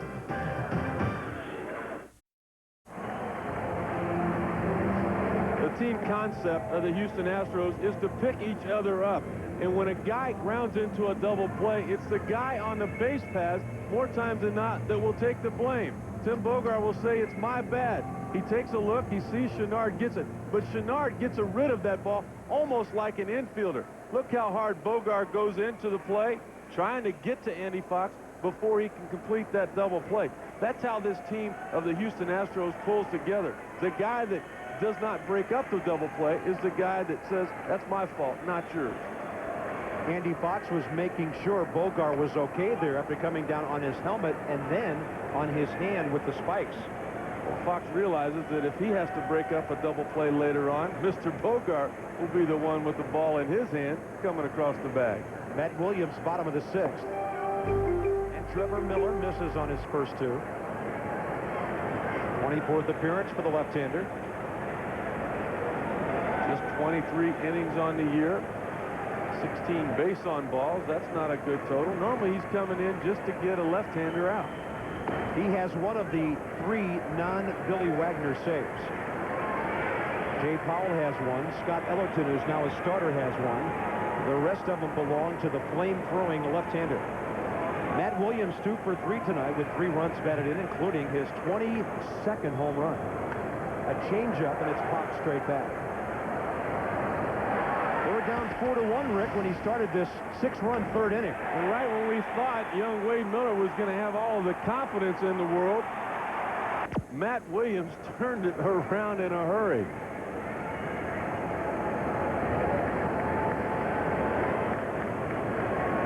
'78 runs batted in now for Matt, who had 71 all of last year with the Diamondbacks.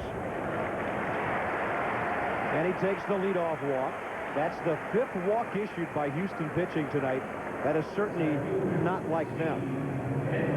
Matt Williams already has Wade Miller in his book tonight with a home run. He was trying to put Trevor Miller in his book in that at-bat. Miller not giving him much to hit. The 3-0 changeup, the 3-1 breaking ball. Steve Finley 1 for 3 with a base hit. Takes a breaking ball for the left-hander. It is low.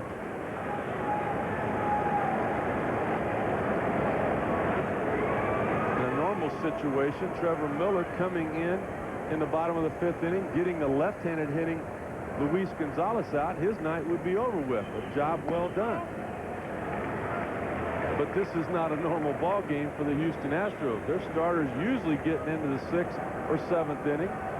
That not the case tonight, so everybody in the bullpen expected to do a little bit more.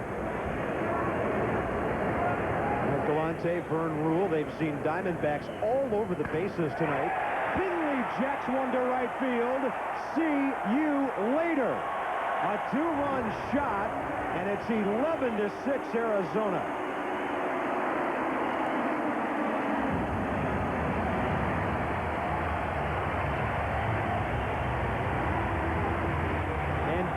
RBI total climbs to 60 on the year. Only second run scored of the night. That makes 48 on the year for him. He's always been a guy that's had the ability to touch home plate. Normally always scoring 100 runs a year. He's hitting further down in the lineup now than he has in the past. More power expected, and he's providing. And those lefties always love hitting home runs off left-handed pitchers. Really the first strike that Trevor Miller has thrown in this inning. He's wishing right now he hadn't. Third homer he's given up in 24 innings this year. Travis Lee, the batter. Curveball outside. 1 ball, 1 strike. 4 homers by the Diamondbacks tonight. 4 different guys. Next time pitchers see Sutcliffe and I walk into the ballpark, we might get thrown out. We saw 7 of them in Anaheim on Monday night in a Seattle 10-0 win. Balls are flying out of every Major League ballpark this year like never before.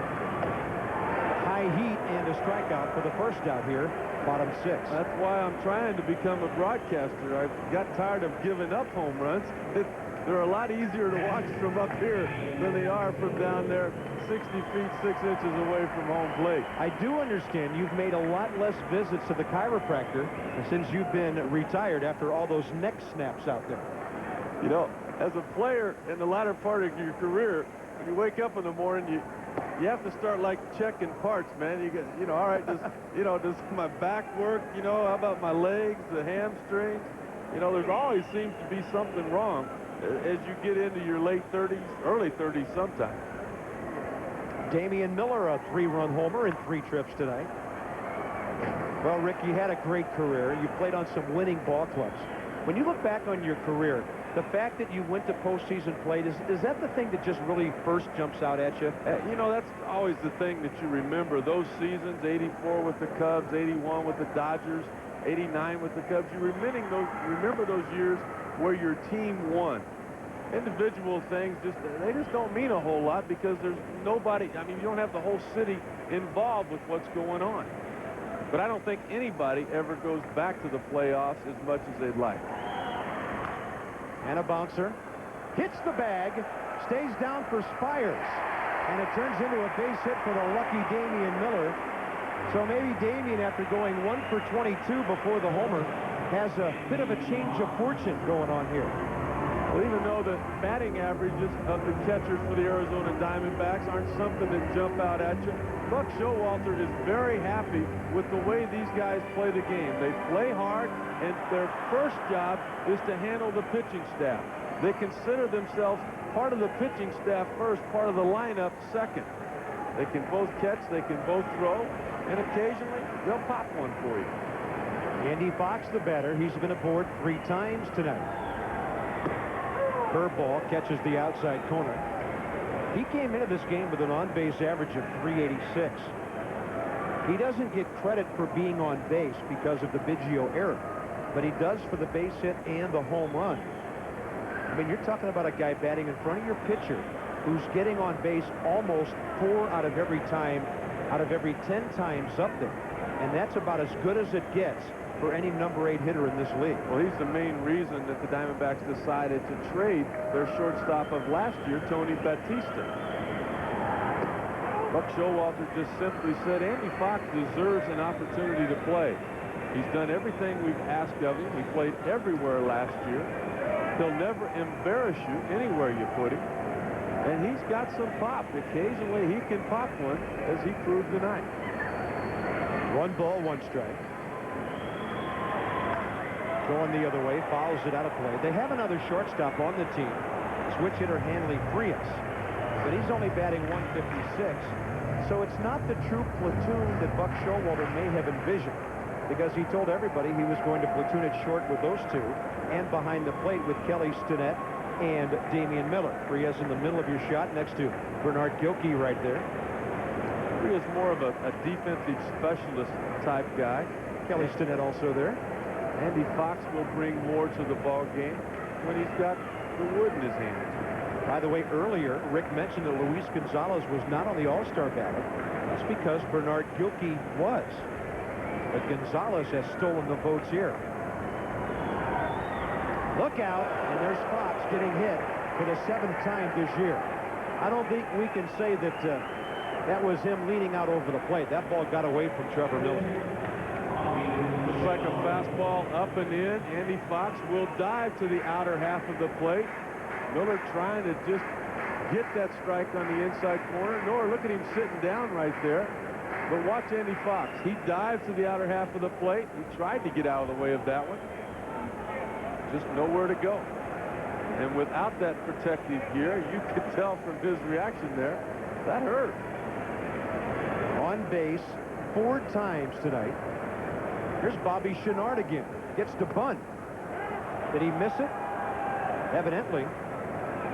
No foul ball signaled by Rich Rieker. And Bagwell is charging so hard that Chenard either has to push one past him or down the third baseline to advance the runners. Well, you'd like to make the third baseman field this ball right there.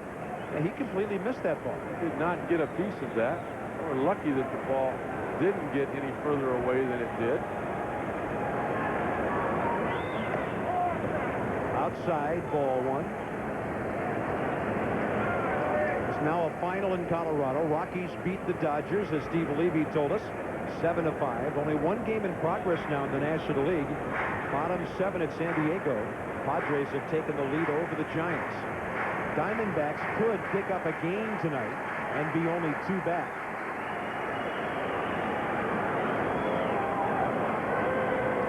Houston has owned Arizona this year, beating the D-backs 4 out of 5. Bagwell very shallow. Here comes a 1-1 pitch. Breaking ball, high, ball 2. Well, I think about the races in the National League last year where Atlanta won by 18 games. San Diego won their division by 9.5. Houston won theirs by 12.5. You look at it now, there's all kinds of people that can take off and win those things. Hey, you get hot for 2 weeks like Cincinnati and San Diego did. Who knows what might happen? That is a foul ball. You would know better than I, but I see the St. Louis Cardinals making a charge to that National League Central before long.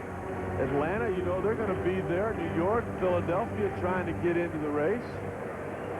Yeah, that wild card thing looks like it's going to have a lot of variables once Labor Day hits and we get into September. I could not have been more wrong. When they first started to talk of the wild card, I said, that's not going to work. You know, leave baseball the way it is.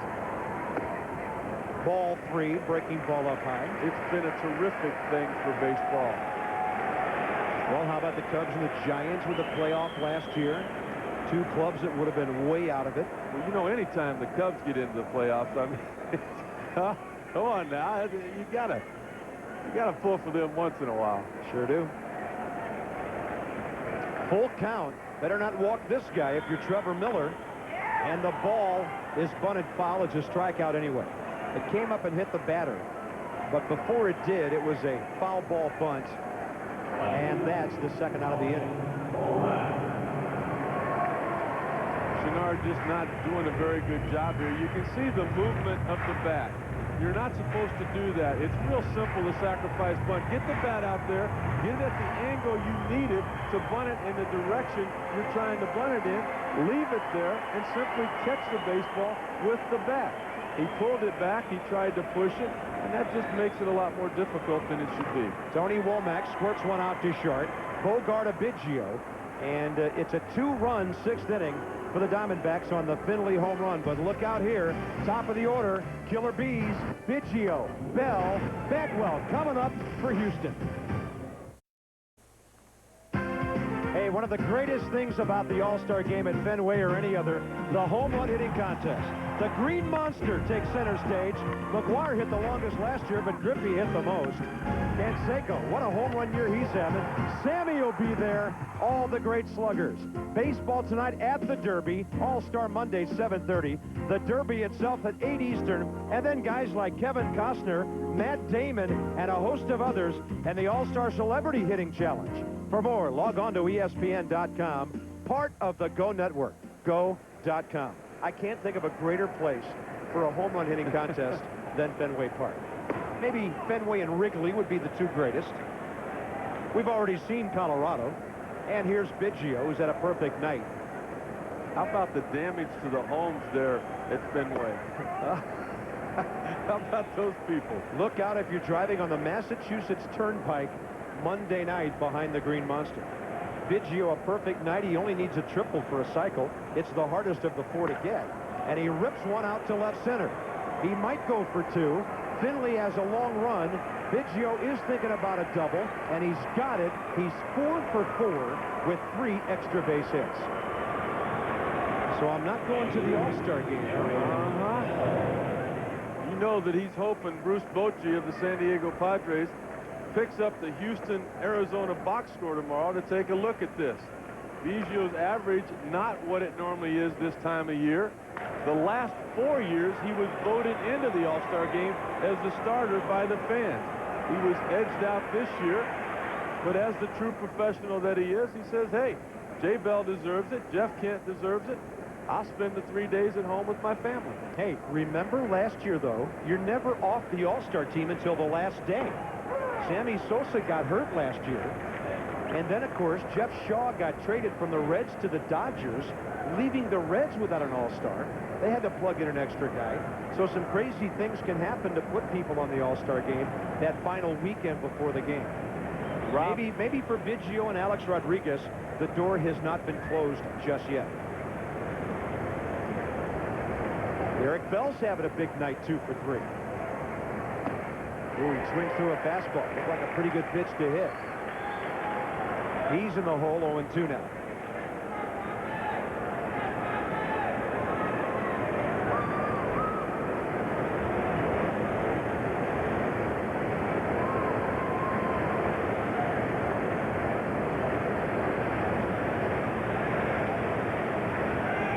Nasty breaking ball for the strikeout. Rick Sutcliffe. Let's talk about a little hitting with Jeff Bagwell coming in. Well, some of the things that he has done in the past, you know, you wouldn't think there'd be any need for improvement. We'll take a look at last year's. Look at his hands. Look at where they're at now. How much further back they are to try to eliminate. They're a little bit higher as well. Look at the hitch last year. Look how low his hands dropped right there. Now look what he's done this year. His hands are back further. There's less hitch. They don't go back as far. And like he said, his swing is shorter. He didn't need to generate all that power. He's strong enough by just simply making contact. And that's what he's done this year. He expects more power numbers. Fastball low and away, ball 1. To the man who actually steps up and straight back down with that lead foot.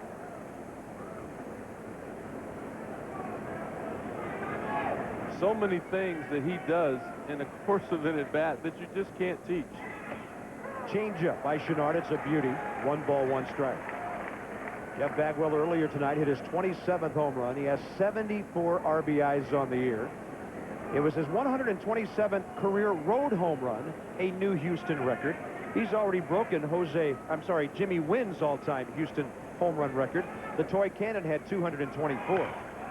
There's a fly ball to right field. It moves Womack back on the track, still on the track, and he makes the catch. Biggio can stroll over to third base on the tag. 2 outs, runner at third. Let's check in with Steve Levy. All right, Bob, thank you. There is good news for Arizona in San Diego tonight. Phil Nevin, the pinch hitter, comes up with the hit and then some. FP Santangelo, all sorts of problems. 2 more runs coming to score. And San Diego, a 5-2 lead as they play the 8th. Bob and Rick. And Steve Levy, we'll see how good that news continues to be for Arizona, because in a couple of days, the Padres could be breathing down the Diamondbacks' backs. They have been amazing the last couple of weeks. Well, what the Padres have proven is how important pitching is. Andy Ashby has come back healthy. Their bullpen, terrific with Trevor Hoffman, as always. Another good changeup by Chenard on Carl Everett. 80 miles an hour on that pitch. And a 1-1 count to Everett, who's 0 for 3 tonight. Top 3 have done the job, but the cleanup man has not been able to get a hit.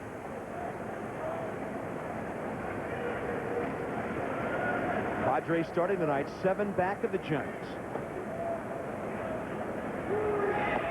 Coming off that emotional weekend when they swept the Dodgers and beat up Kevin Brown. There have been a lot of exciting nights down at Qualcomm Stadium lately. Bobby Chenard trying to go beyond 3 innings of scoreless relief if he can get this last out in the 7th. There's the West. Diamondbacks lead here. Giants trail. The Rockies beat the Dodgers earlier tonight. Bobby, the most amazing thing to me about what San Diego has done is that they've done it without Tony Gwynn. A half swing, and Everett's got his first base hit. It drives in a run, making it an 11-7 game, and he's into second, hard sliding with an RBI double. Biggio home to score for the 3rd time tonight. And excuse me, RBI double, and Carl Everett has 61 runs batted in. Everett hustling to get himself into scoring position as well. He knows that with Hidalgo coming up, a base hit or a check swing base hit like he gets right here will all of a sudden get the 8th run of the night in for Houston. Hidalgo, a guy that can hit the ball out of the park, watches Everett get into scoring position.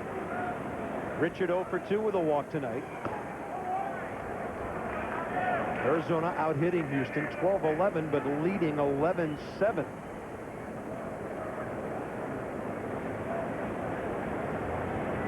Richard Hidalgo's next RBI will be his 50th. The pitcher spot, by the way, is due up next for Houston. Doesn't appear they'll bat in this inning anymore.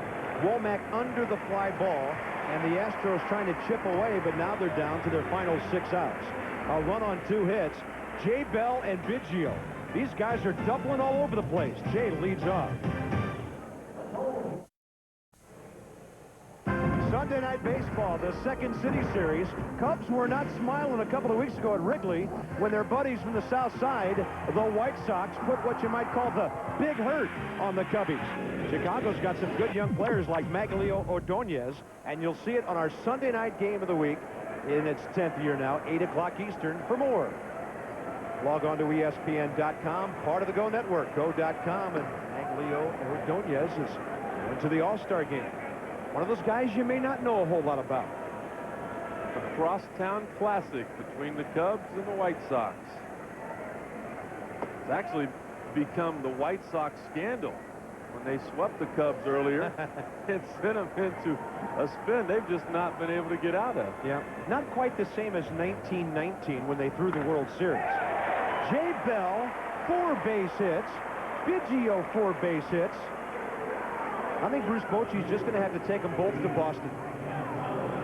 How about these guys tonight? Well, Jerry Colangelo took a lot of heat for what other GMs thought was overpaying Jay Bell. Well, he was not only paying for Jay Bell, the player, but the person as well. Look at the fastball there, just going with it simply. A little hanging breaking ball that he popped. Look at him setting back there. Look how calm he is. The fastball in, the head down. And imagine that, a pretty good night. He's running, pitches a strike, he's in easily, and a good play by Bogart keeps the ball out of center field. That's Jay Bell with his 5th steal of the year.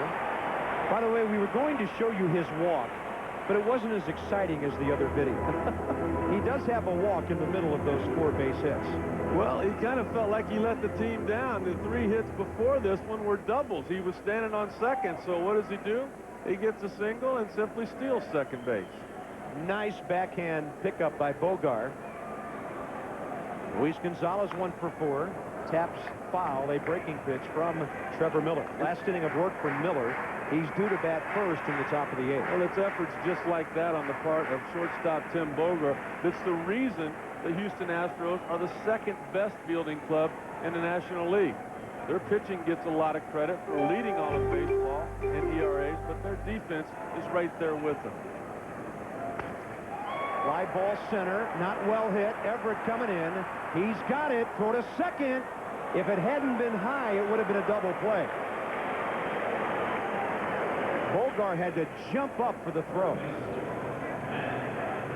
Jay Bell making a mental mistake right here, trying to get to third base on a ball which he should simply have stayed home with. When you've got Matt Williams coming up, he can get you in from second base just as easily as he can from third. Bogart not quite being tall enough. You got a shortstop that's 3 inches taller. You got the force play. Crew chief Jerry Davis with the safe call at second. Here's Matt Williams, 2 hits, a walk, 3 RBIs, couple of runs. Looks at a fastball away. First base open here. Shading up the middle, Biggio. Well off the line, Bagwell. Outfield around to the left, especially Carl Everett in center. Off-speed pitch, slowing down Williams' bat and getting the pop-up. Bogart called off Biggio at the last minute. They talk about it for a second, and it's the second out here in the 7th. And another guy having a nice night will step in, Steve Finley.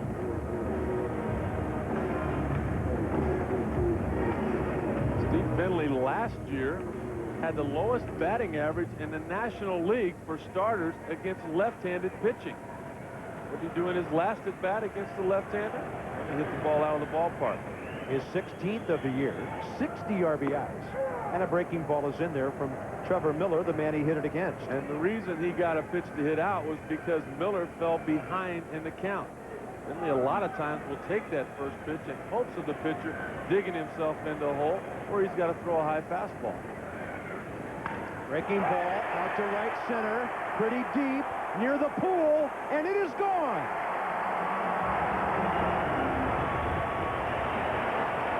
Finley takes left-hander Trevor Miller deep for the 2nd consecutive time. It's now a 13-7 Arizona lead. Finley may have as many RBIs by the All-Star break as he had all of last year. The ball didn't make it into the water, but it was close. Well, he certainly got their attention out there in right center field. When you pay that much to come watch a ball game, you deserve a couple of souvenirs to go home with. You can see the new strike zone once again helping Steve Finley out. That ball about belt high, and belted it was.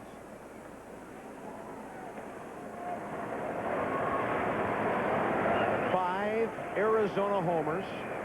Ball clearly over the yellow line before the fans fumbled it back onto the field. Trevor Miller rung up by a left-hander for the 2nd time tonight. Breaking ball in there to Travis Lee. 1 ball, 1 strike. Well, because of the lack of success from Wade Miller, Trevor Miller expected to do a little bit more than normal. Coming into this game, 23 appearances, just 23 innings pitched. So tonight, the Millers have given up 11 runs. 2 balls and a strike. Fastball misses away, ball 3.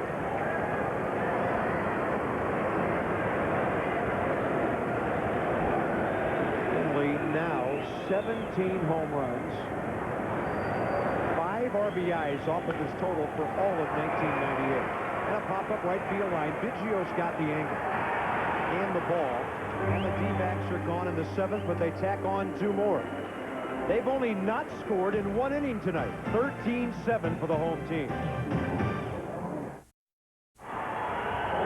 In only the 2nd inning, the Diamondbacks failed to score tonight. A 6-run third, the big frame, and they keep on going. 13-7. Here's our in-game box for the Astros, brought to you by Pep Boys. Craig Biggio, a huge night. The other Killer Bees doing pretty well. Carl Everett, a half swing for his RBI. And Tim Bogart, a little contribution from down at the bottom, but not a whole lot from the middle tonight. Well, when you take Tony Eusebio out of the lineup, when you take Ken Caminiti, and you take what was supposed to be Moises Alou, you're going to have some problems scoring runs in the bottom part of the lineup. That's been that way all year for Houston. More times than not, though, they're pitching, and their defense has picked them up. Left-hander Greg Swindell came off the DL 2 weeks ago. 30th appearance for the Diamondbacks. He's a reliever now. They've got 2 lefties down there. Dan Plesac, the former Brewer, is the other. Well, they're really happy with their left-handed situation. Plesac's velocity is fine. He's doing a good job down there with it. And Swindell made a terrific adjustment from a successful starter to a reliever. Outfielder Glenn Barker pinch hits here. Switch hitting the young man at the right side. 3 for 9 on the year. He's 6 for 18 overall. Normally, he's in the ball game late. There's a close ball game. Larry Durker, now Matt Galante, will use him as a pinch runner. This guy can absolutely fly. So Trevor Miller's done after giving up 4 runs in 2 1/3 for Houston. Swindell, a fastball that just misses, 2-1. Swindell doesn't throw as hard as he once did, but his location is still good. Fastball's a little bit straight. Still got the good breaking ball, and he's got a changeup for the right-hander. Got that fastball in on the right-handed batter. He really doesn't jam many people anymore because of his velocity. That fastball there, just 86 miles per hour, but he's got movement on it now. That being the little cut fastball, that little late movement, just enough to get away from the barrel of the bat. Swindell will go over 13 years of Major League service this year. Broke in with the Indians back in '86. His best year, '88, when he went 18-14. Low and inside, he walks the leadoff man, Barker. Randy Knorr coming up next, and then Tim Bogart.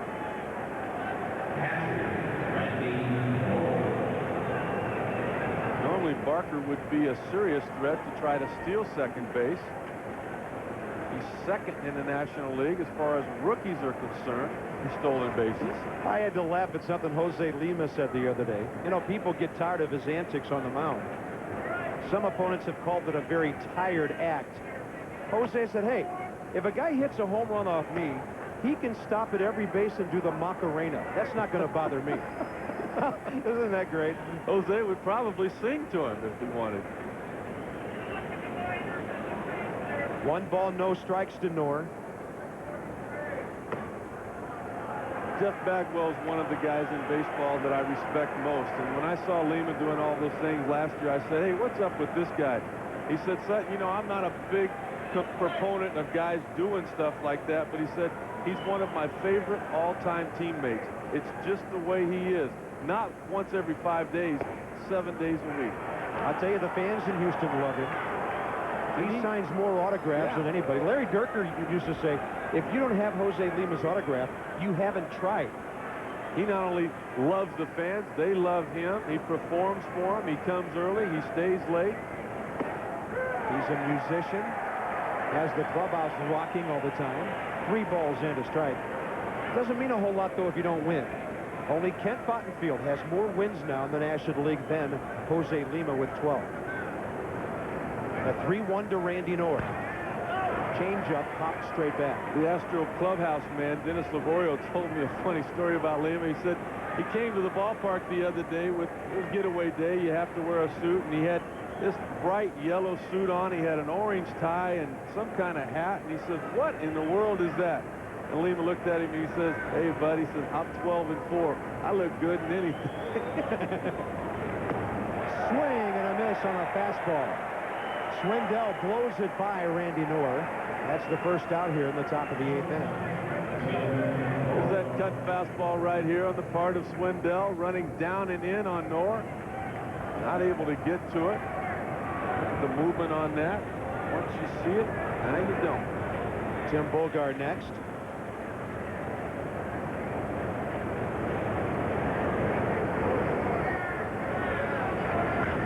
There's a jam job. Should be 2. Fox to Bell to Lee. A 6-4-3. Houston gone in the top of the 8th inning. And the Arizona defense has turned 3 double plays tonight. 13-7 Diamondbacks.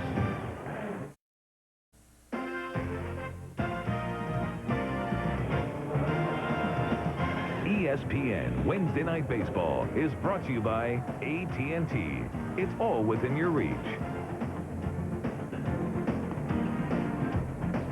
Under the roof at the BankOne ballpark, it's no longer leaking tonight as the rain outside has stopped. It's been an interesting, wild and crazy night indoors. A 13-7 Arizona lead over Houston. Bob Carpenter with Rick Sutcliffe, and let's check the in-game box now for the D-backs. It is a busy one tonight with Jay Bell leading the way. It's brought to you by Pep Boys. Bell behind 0 for 4 Womack. Matt Williams has had a big night. Finley goes deep twice. Plus, they get 2 dingers at the bottom of the lineup from the slumping Damian Miller and the opportunistic Andy Fox. We go bottom 8 now. And former Oakland Athletic and Milwaukee Brewer Joe Sluzarski appears for the Houston Astros. Broke in with Tony La Russa's A's back in '91. Resurfaced with Milwaukee in '95.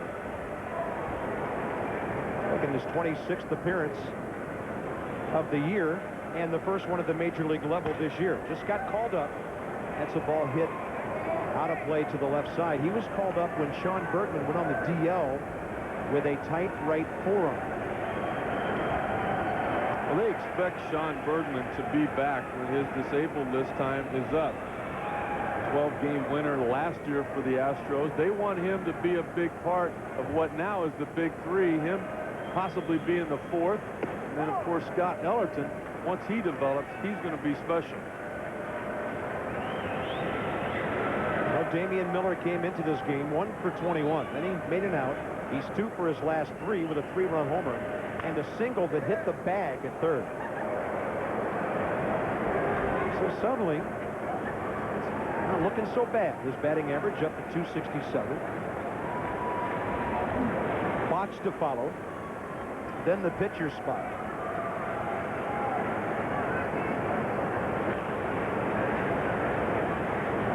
And a good changeup there by Sluzarski for the strikeout.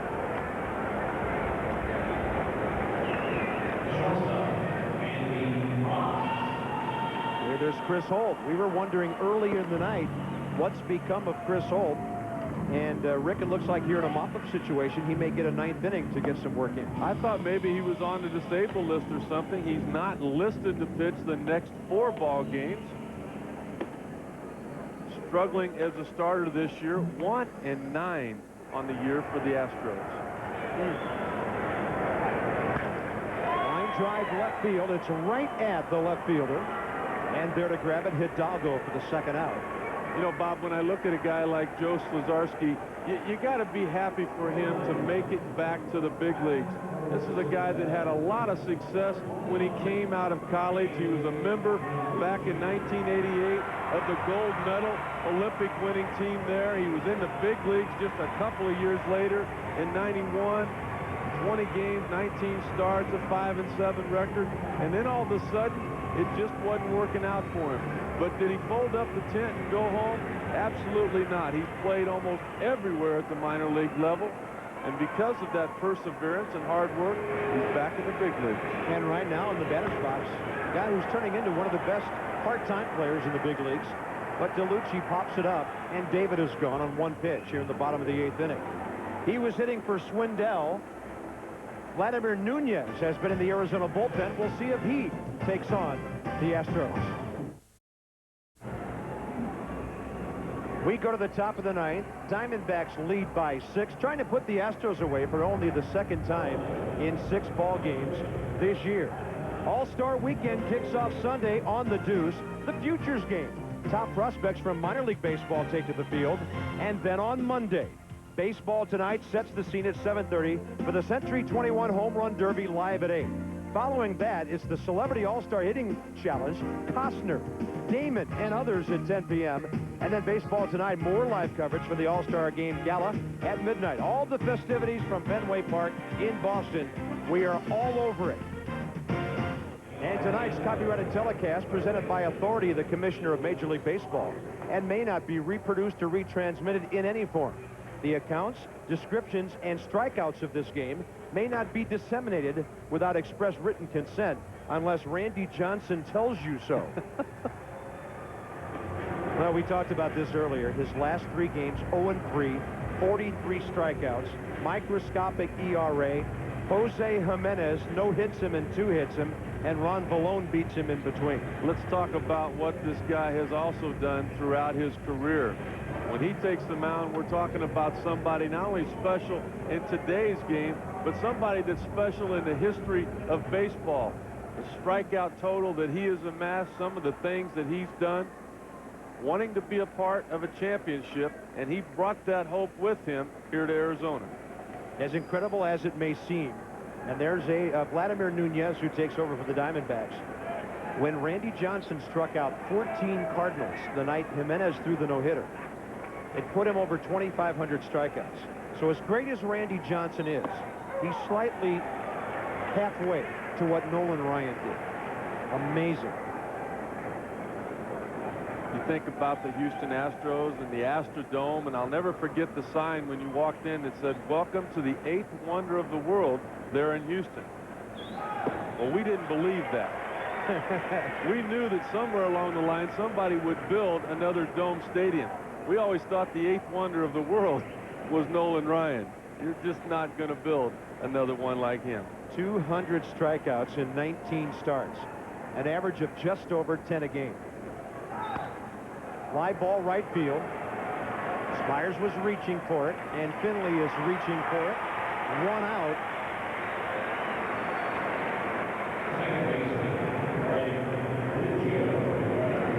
Following the All-Star break, Diamondbacks play some interleague play at Texas, and things are setting up so that Randy Johnson may be starting in that series at Seattle. Then they go to Houston. I'm telling you, that's a killer road trip right there, Rick. Well, they need to get it together on the road as well. They're 4 games under 500 on the road. Where they find themselves 3 games coming into tonight's ball game behind the San Francisco Giants.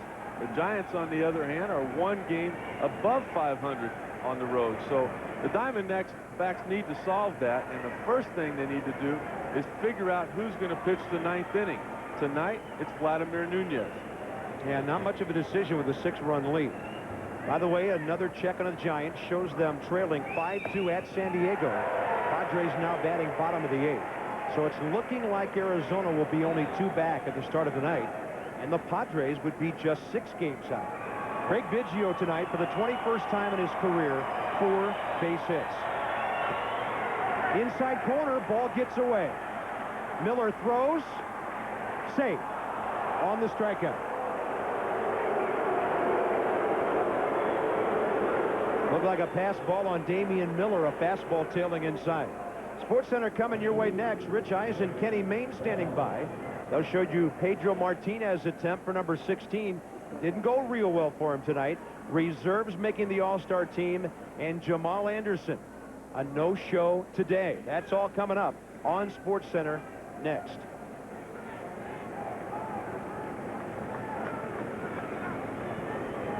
Here's Derek Bell. Runner going, bounce it at third. Matt Williams, a big hop. No play at second, but a play at first. And the Diamondbacks are 1 out away from winning this one at home tonight. Biggio, I guess it's only fitting that Biggio and Bell would end up the game together at second base. Tonight, they've combined for 8 hits. They've been on base 10 times. They have scored 6 runs. Bell has stolen a base, and Biggio will probably be driving the bus back to the hotel. Knowing Craig Biggio as well as I do, that's probably the reason he took off in that situation. He wanted to get down there and wish his counterpart nothing but the best in Boston. Bagwell, the last hope of the Astros, down by 6. A 1-for-4 night with a 3-run homer. This is going to be an interesting matchup right here, because Buck Showalter feels like sometime in the near future, Nunez can be a closer. Well, to close, you got to get people like this out. He's only 24 years of age. They've got the youngest player in the majors in their bullpen, Byung Kim, and then at 21, another youngster, Vicente Padilla. So they are young besides Plesac and Swindell right now. 2-0 pitch. Low fastball. Bagwell over the top of it. I got to be honest with you, Bobby. I'm glad you pronounced those 2 kids' names. I've been practicing those names all day thinking they were going to get into the game tonight. Well, that's why some of us used to do the World Cup. How handy that comes in from time to time. In '94, I was hooked on phonics for 6 weeks. 2 balls and a strike from Nunez to Bagwell. Hard slider, down and away, ball 3.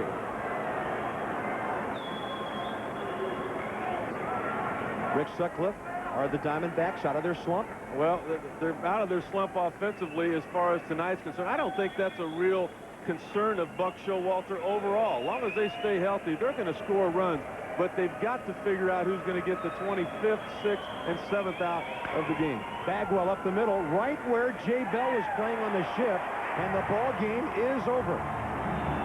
13-7, the Arizona verdict over a pretty solid Houston club. A couple of homers for Finley, Biggio had a big night. It all goes to naught. And the Diamondbacks pull even in this series, but Houston has still won 4 out of 6 against Arizona this year. What an interesting night it's been at the BankOne ballpark. It closes with a youngster on the mound, Vladimir Nunez. It started with a rookie on the mound, Wade Miller. SportsCenter coming up next. It was a tough night for some of the left-handers. Biggio had a big night against Bucks guys, and Wade Miller bombed in his major league debut. This has been a presentation of ESPN, the worldwide leader in sports. Log on to .com, ESPN.com. Good night from Phoenix.